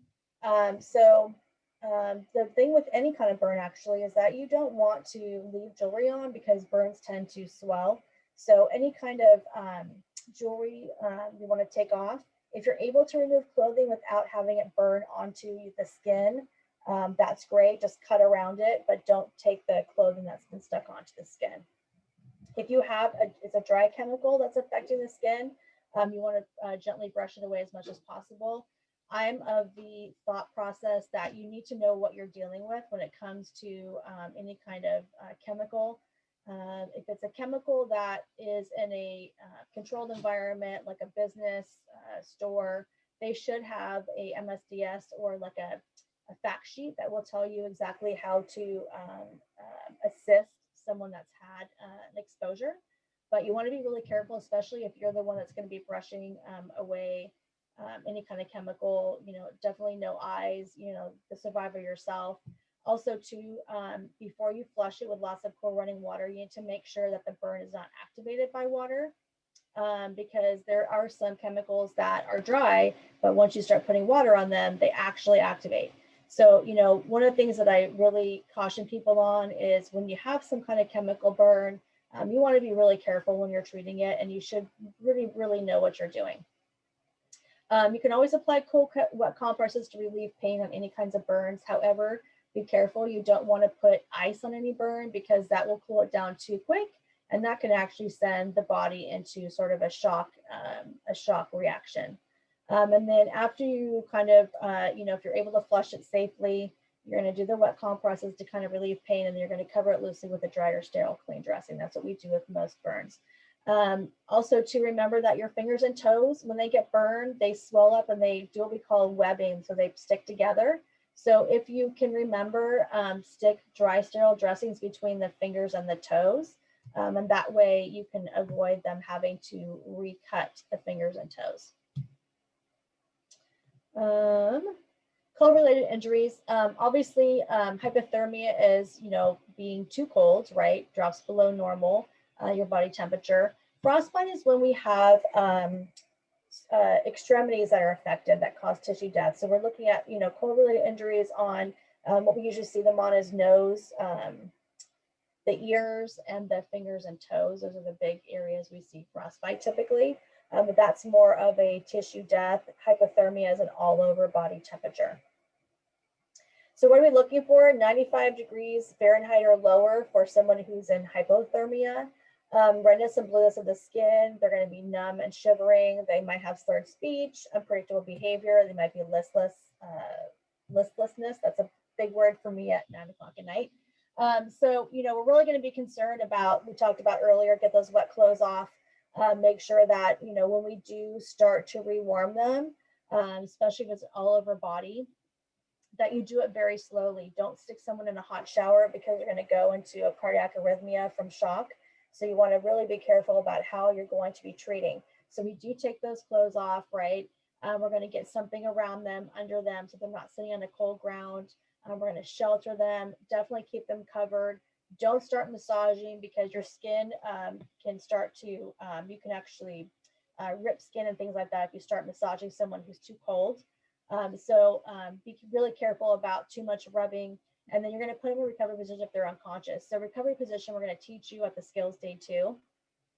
Because obviously at that point, if they're still breathing, right, you're going to just want to put them in a position that's going to be good for them. Typically, we tell people to put people on the left side, but left or right will work. It doesn't really matter for recovery position sides.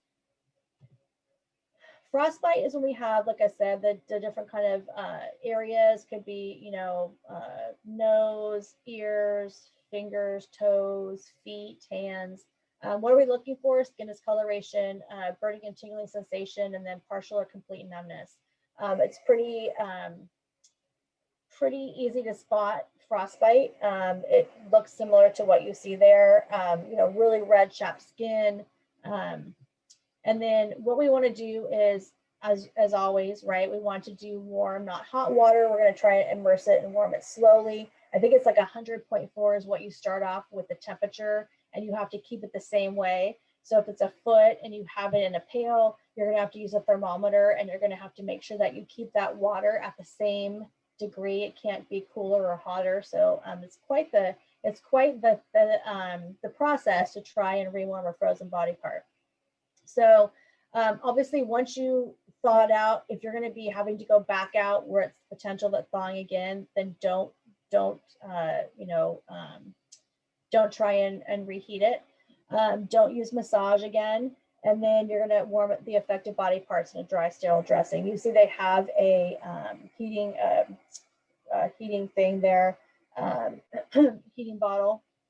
You can do that, or you can put it in, bathtub or something that's easy for them or easy for you. The opposite of cold is hot, right? So we go to treat heat-related injuries. So they basically want you guys to go through like a mini first aid class. That's why I'm trying to do it quickly because I know many of you probably already know these things. But three different kind of steps to heat-related injuries. Three things that we watch out for: the progression of heat and overheating. So the first thing we usually see with someone who's starting to get overheated are heat cramps. Obviously, it's overexertion in a really hot environment. Typically, what we see in adults for heat cramps is usually in the legs. And typically what we see in children is in the tummy. So just know that if people start complaining about cramps and it's hot outside, usually, if you're in the older years of life or the younger years, you're more susceptible to the different cold and heat elements. So, 20 minutes outside in a really hot day is probably all you want to do, and you want to be careful that you're not overexerting yourself. And when we start doing the heat cramps, we're going to start pulling them out of that heat, giving them, do some cooling measures with them, giving them some, water or something with electrolytes in it, like a Gatorade, kind of put them in front of a fan, just kind of make sure that they're starting to cool themselves off. You can always put cold rags, either the back of the neck or in the groin area or the armpit area. That's a good way to cool someone down pretty quickly. The next phase is if we don't take care of it at that phase, then we're going to go into heat exhaustion. And that really is when your body has kind of passed the sort of, hey, I'm not very happy, I'm kind of hot phase, into like, okay, now I'm really overworking myself. I've been sweating, trying to cool, myself off. And now I'm at a point where, I'm not even sure if I'm going to be able to, get myself cooled down. The next phase after that is heat stroke. So heat exhaustion, we do the same thing, cooling measures, cover them maybe with some wet towels, lots of fluids, putting them in front of a fan, definitely moving them out of the hot environment. What happens is if we get past that, we go to the heat stroke phase. That's when we can't control our temperature anymore. And basically everything just starts to shut down. We start to lose consciousness. We're getting, we don't sweat anymore. We've got hot, chapped skin. We're starting to become incoherent. And then that's when we are concerned about brain damage. So for those people, we want to put them into a cool bath up to their chin as long as they're still conscious. Cool, right? A little bit over room temperature. We don't want to get it too cold, right? Because we don't want to put someone in a shock. If you get heat stroke, it's a good probably 2 weeks in the ICU. I know there's been some of my friends in the EMS world that have actually gotten it, being on out at events and things like that, and it's not pretty. So there are some symptoms that we talked about of heat exhaustion, heat stroke, and then as we talked about, here's the treatment for all of those.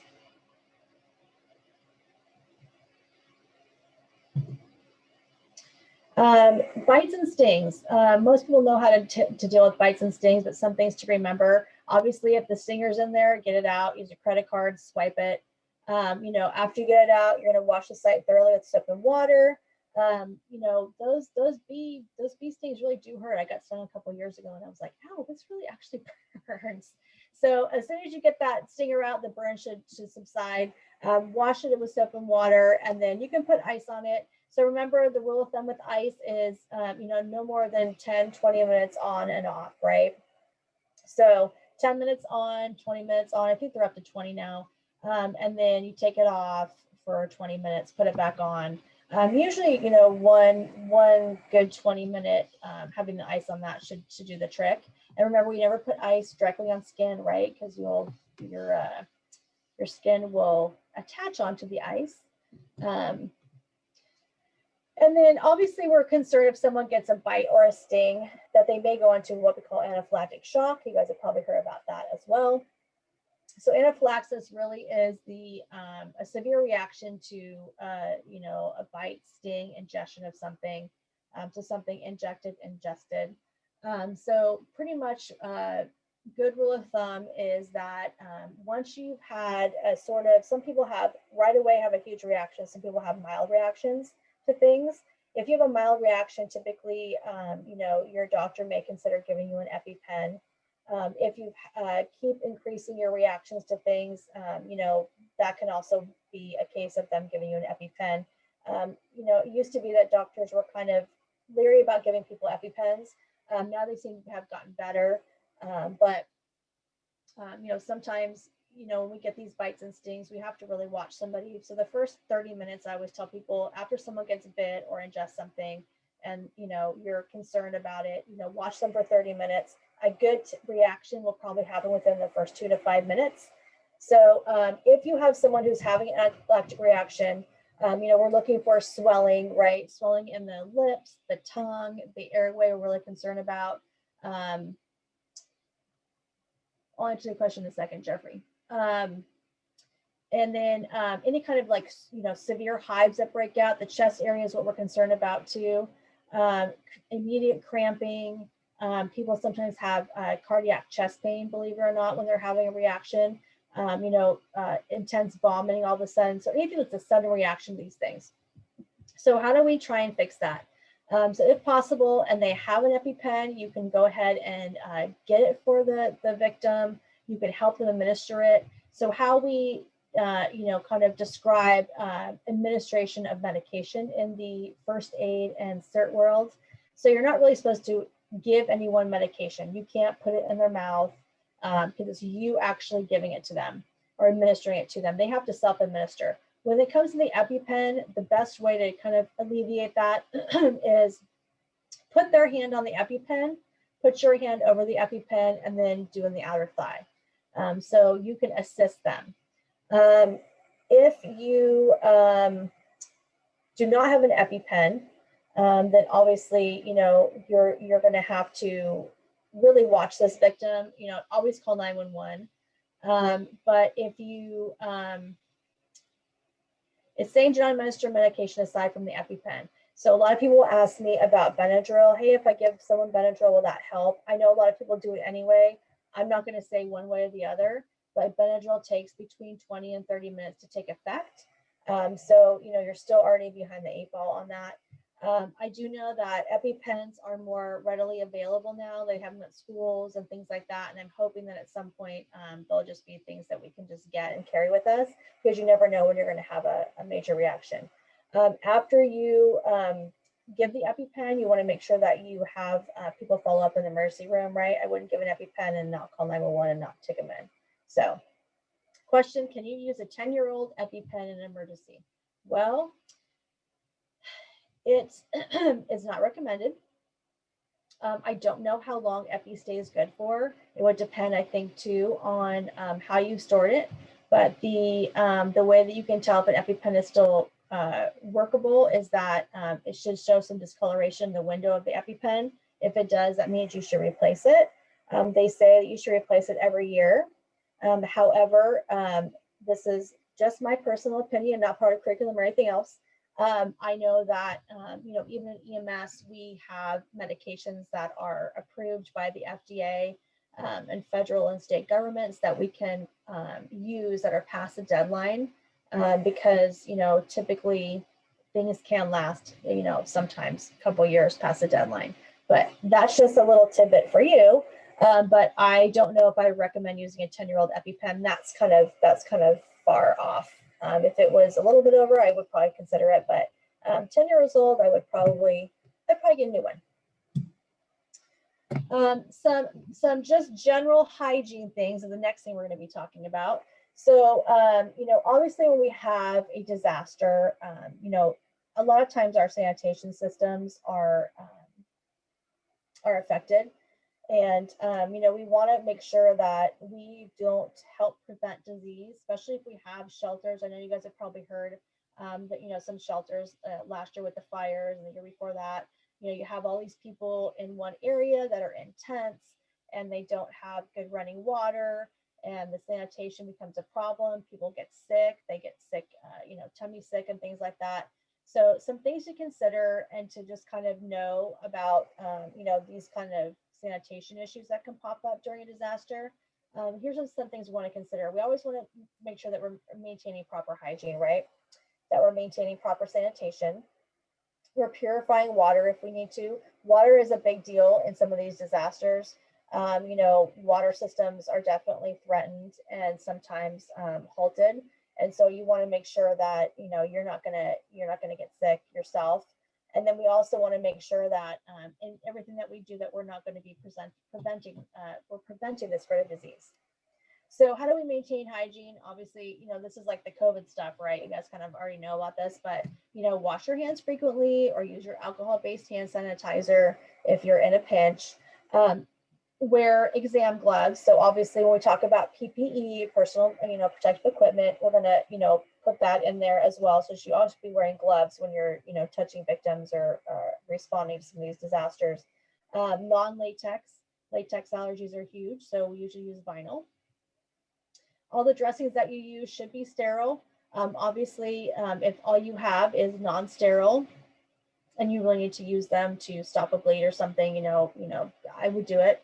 But just, you know, as much as you can, try and maintain the sterile environment with the dressings.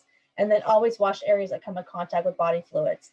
You know, I typically, anytime that I have worked on a victim or a patient, I always wash all the way up my arms, right?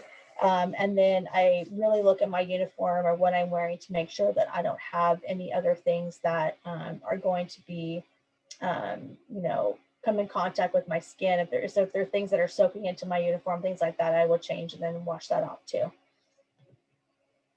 Sanitizing, you know, obviously any kind of bacterial sources that we have are something to be concerned about. We want to try to maintain some sanitizing. You know, all of the waste products should go in plastic bags. We talked about biohazard. It's kind of the same thing.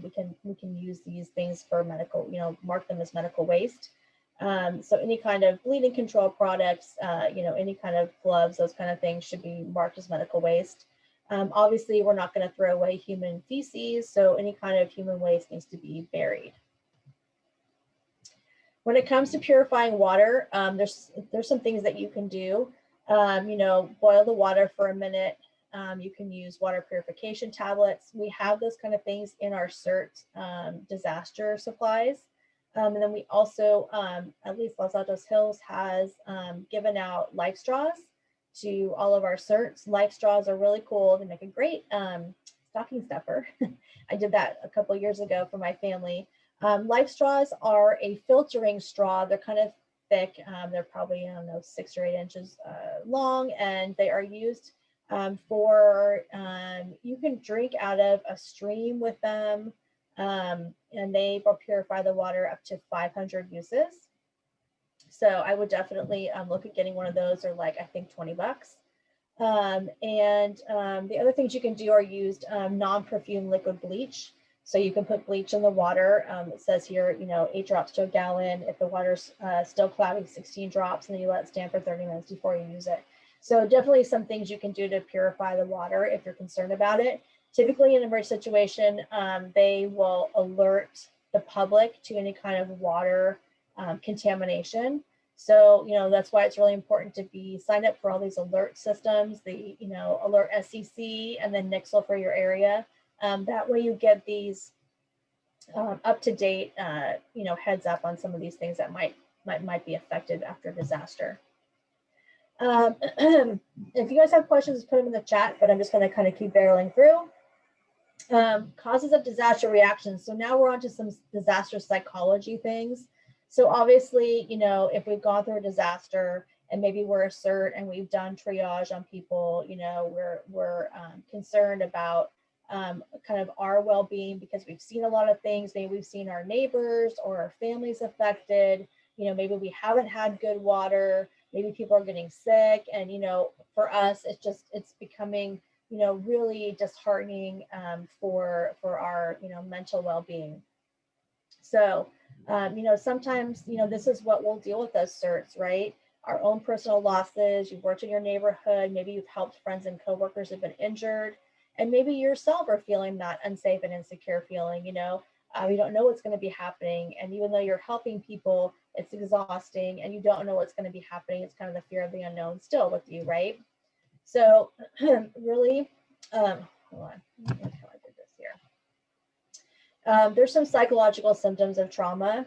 that we want to watch for. Really the trauma is in our victims that we work with, in our teams, in our CERT teams. So as CERT leadership, we really take this seriously, and we want to make sure that we are doing the due diligence that we can for all of you. So some things we look at as some symptoms of trauma, we've got emotional, cognitive, and spiritual.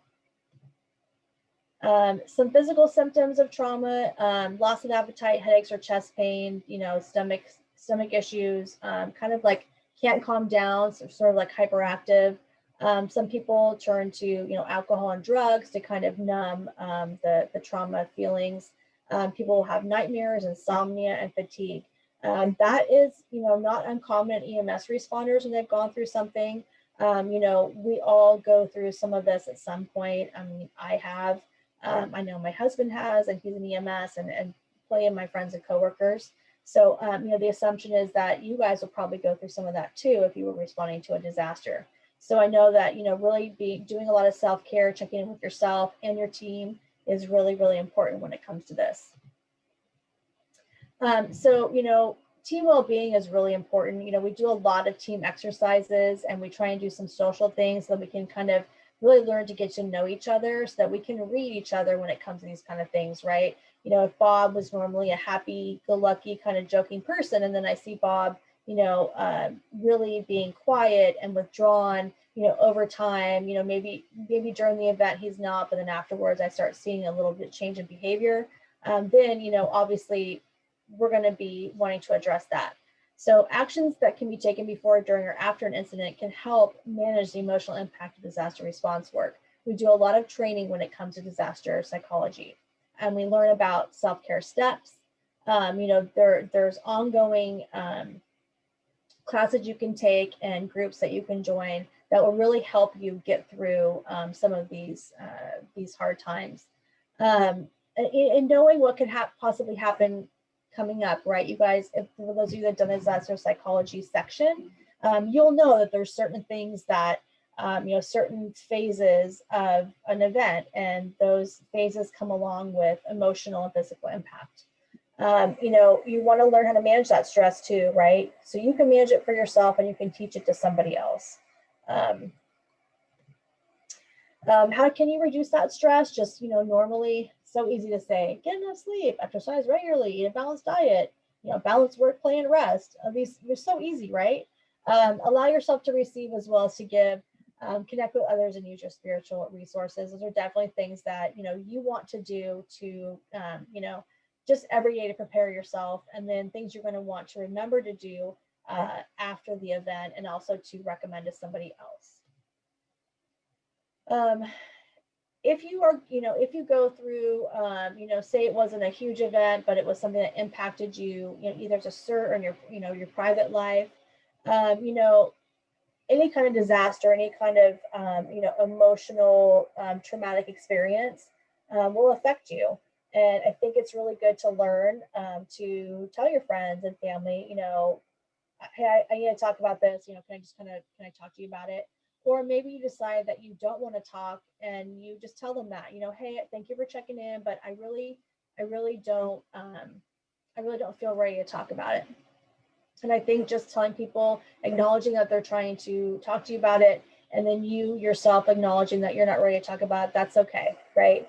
So, if you're working with other people that you're concerned about, just know that, it's okay for them not to talk until they're ready. We don't want to force people to do that. Team leaders too. How do team leaders help you guys to de-stress? So, obviously for every situation that happens, we're going to brief you, right? Here's what you might see, or here's what our objectives are. And, just a heads up, you might run into X, Y, and Z, right? And remember that we're a team. So, we go through this together. We're not going to, put you out in an area by yourself to have to go through this. We always travel in twos, right? We always have a buddy. During the event, we really make sure that we take care of everybody. We ask for breaks. We tell people that they need to take a break to rest and regroup, hydrate, eat. It's really easy to get sucked into these events and not think about taking care of yourself.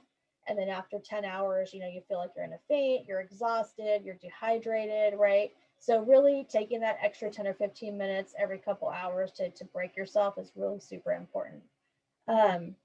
And then it's okay to say like, hey, you know, I've had enough. I know I'm supposed to be here for, you know, however long you need me, but you know, I can't do anymore. Hey, can you move me somewhere else because I'm just not comfortable, you know, doing what I'm doing right now. It's affecting me. You know, it's okay. And we want to create an environment of acceptance in those cases, right?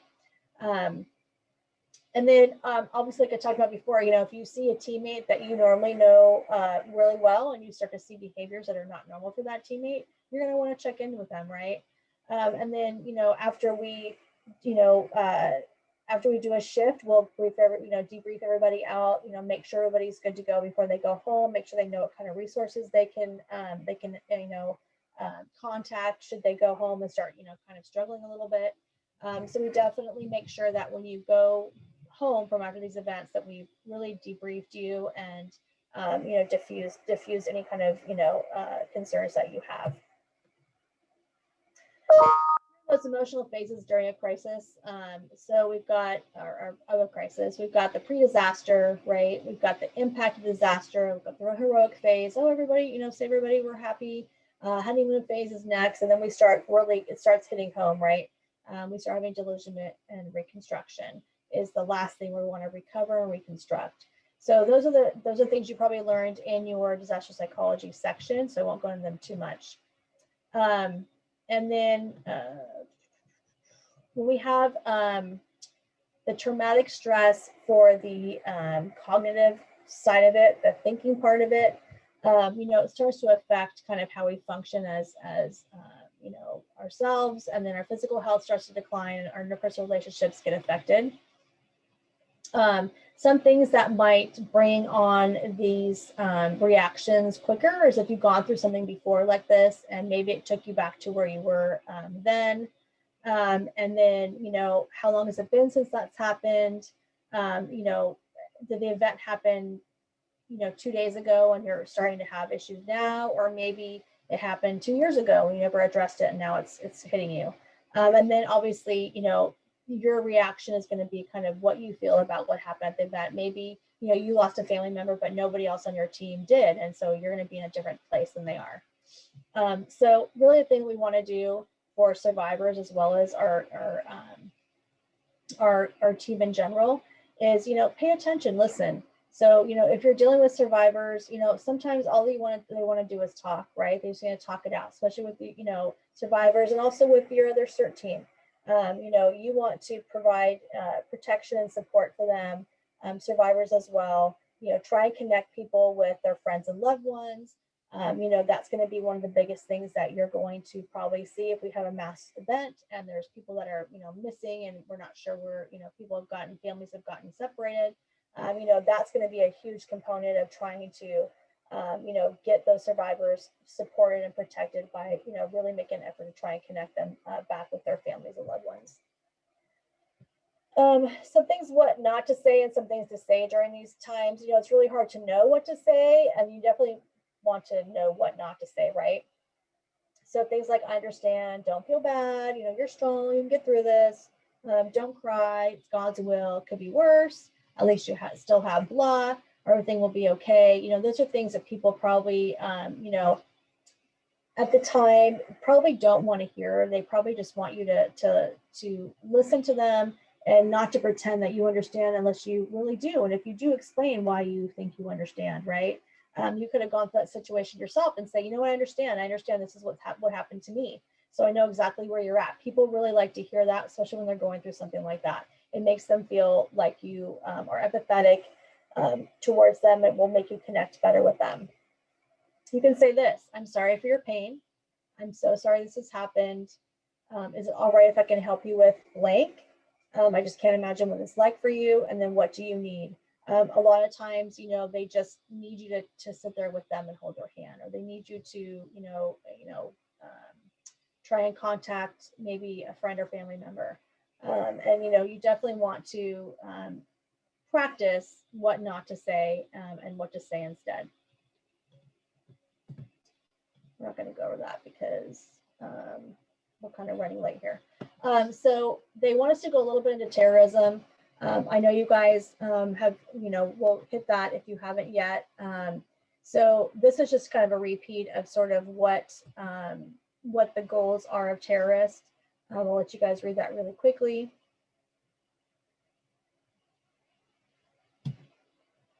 And then indicators. The biggest thing that you want to take away from terrorism is, number one, we're not going to put you into the in a unsafe terrorist area that's not been completely, the threat has not been eliminated. So we won't call you out to a terrorist attack, but just a general rule of thumb: if you see something that seems strange, say something, right?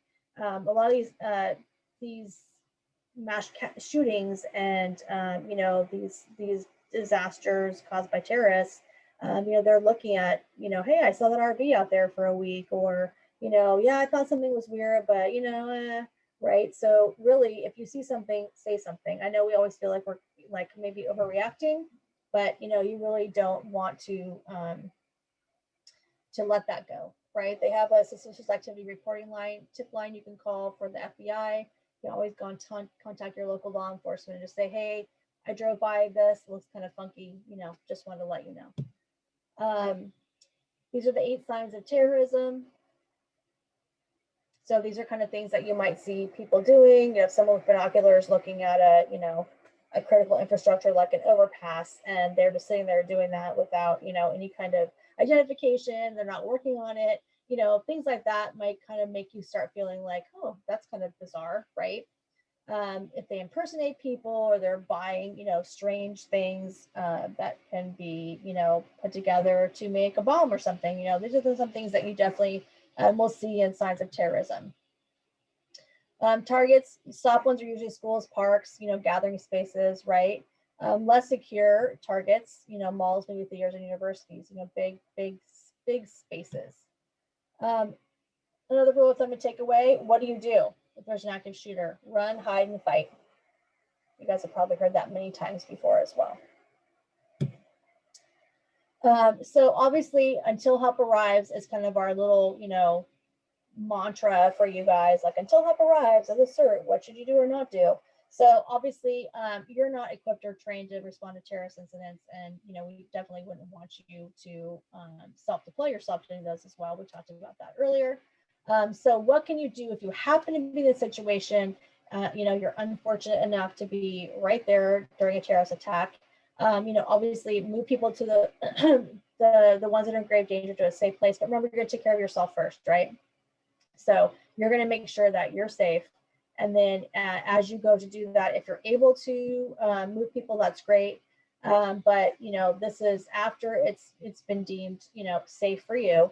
You can stop bleeding, prevent shock. We talked about that. You're going to pretty much start triaging, right? So we're going to do bleeding control. You're going to do maintain their body temperature to prevent shock. And then anyone that's unconscious but still breathing, you'll put on their side in the recovery position. And then obviously, if people are not hurt, you're going to offer comfort and support to those around you. I would say that would be very difficult to do if you have gone through that attack yourself. But these are some things that you could do if you find yourself in that position. So obviously, before assisting, right, stress and fear of the situation may affect you. And then, you want to be really concerned about the health effects. So if it's a nuclear attack, a radiation attack, those kind of things, it might not be safe for you to venture out. And then always be prepared for secondary attacks. That happens a lot with the EMS personnel. So you want to definitely, that's one of the things we talked about before, be aware of your surroundings, and then obviously move away from danger as soon as you can, and then try to help others to safety if you're able to. Yay, we are done. Does anyone have any questions? You guys can unmute yourselves if you do.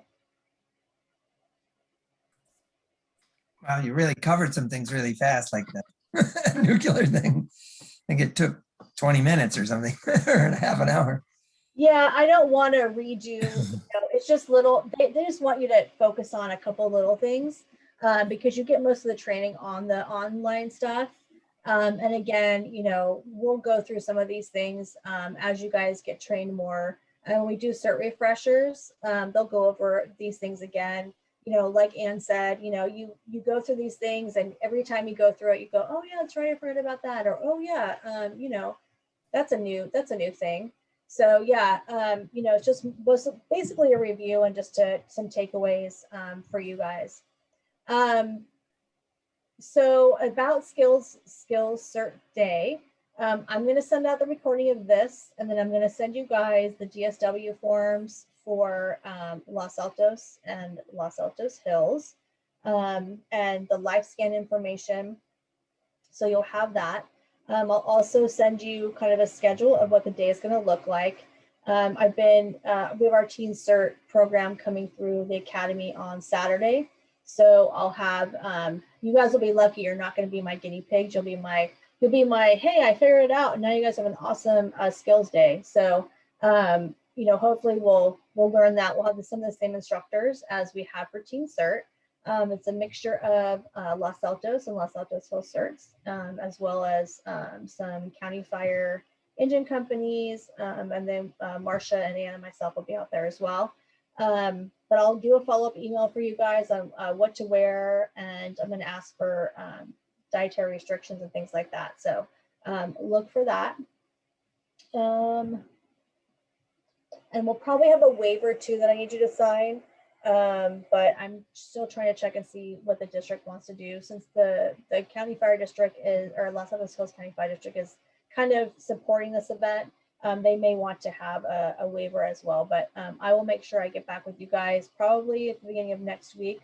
I'll see if I need to do a waiver or not, but I'll do the first round of things to fill out and whatnot when I send you guys the email after this recording is complete and done. I'll send it out too. Does anyone have any questions about Skills Day or anything else with the online program? Yeah, is it okay if we bring our own lunch? Absolutely. Yeah. Yes. Okay. Yes. Yes. Thank you. Thank you for Sure. the presentation. Thank you. Yeah, no problem. No problem. Any other questions? Are we supposed to come with like boots or tennis shoes or, you know, things? Yeah, I'm going to send that out. So I'll tell you what you have to bring in terms of, because there's some things that we're going to be providing you and some things that you're going to want to wear, right? So yes, I will be putting that out as well when I send out all the other information. But usually, you know, you want to wear, you don't have to wear steel-toed boots, but some sturdy boots. And then you're going to want to bring a mask. We'll have those there in case you forget, but you know, surgical mask. We're still going to mask. At this point, we're still going to mask, but if the that changes after the 15th, then we can pivot to, you know, wear a mask if you want to, if you're comfortable. It's going to depend on what happens on the 15th of June with the state and social distancing. But yeah, sunscreen. You're going to have a helmet, so you won't really have to worry about a hat. But yeah, I'll have a list of things that you're gonna want to wear. Pants, no shorts. Refillable water bottle. We'll have water out there, but we're trying to be green, so refillable water bottle will be great too. And then we will be serving lunch, but we're looking at about 9 to 4. So most of the big stuff will be in the morning because we have the engine company there. And then we'll have lunch, graduation, photo, and then we're going to do some medical ops stuff in the afternoon. Other than that, anything else? All right, cool. So stay tuned on your email for updates and the recording. I'm going to send out to everybody that's hopefully in the hybrid program. And I thank you guys for coming. I really appreciate you taking time out to listen to the three of us try and quickly educate you on what you need to know. Thank you, Victoria. You're welcome. See you guys later. Have a good one. Bye-bye. Bye.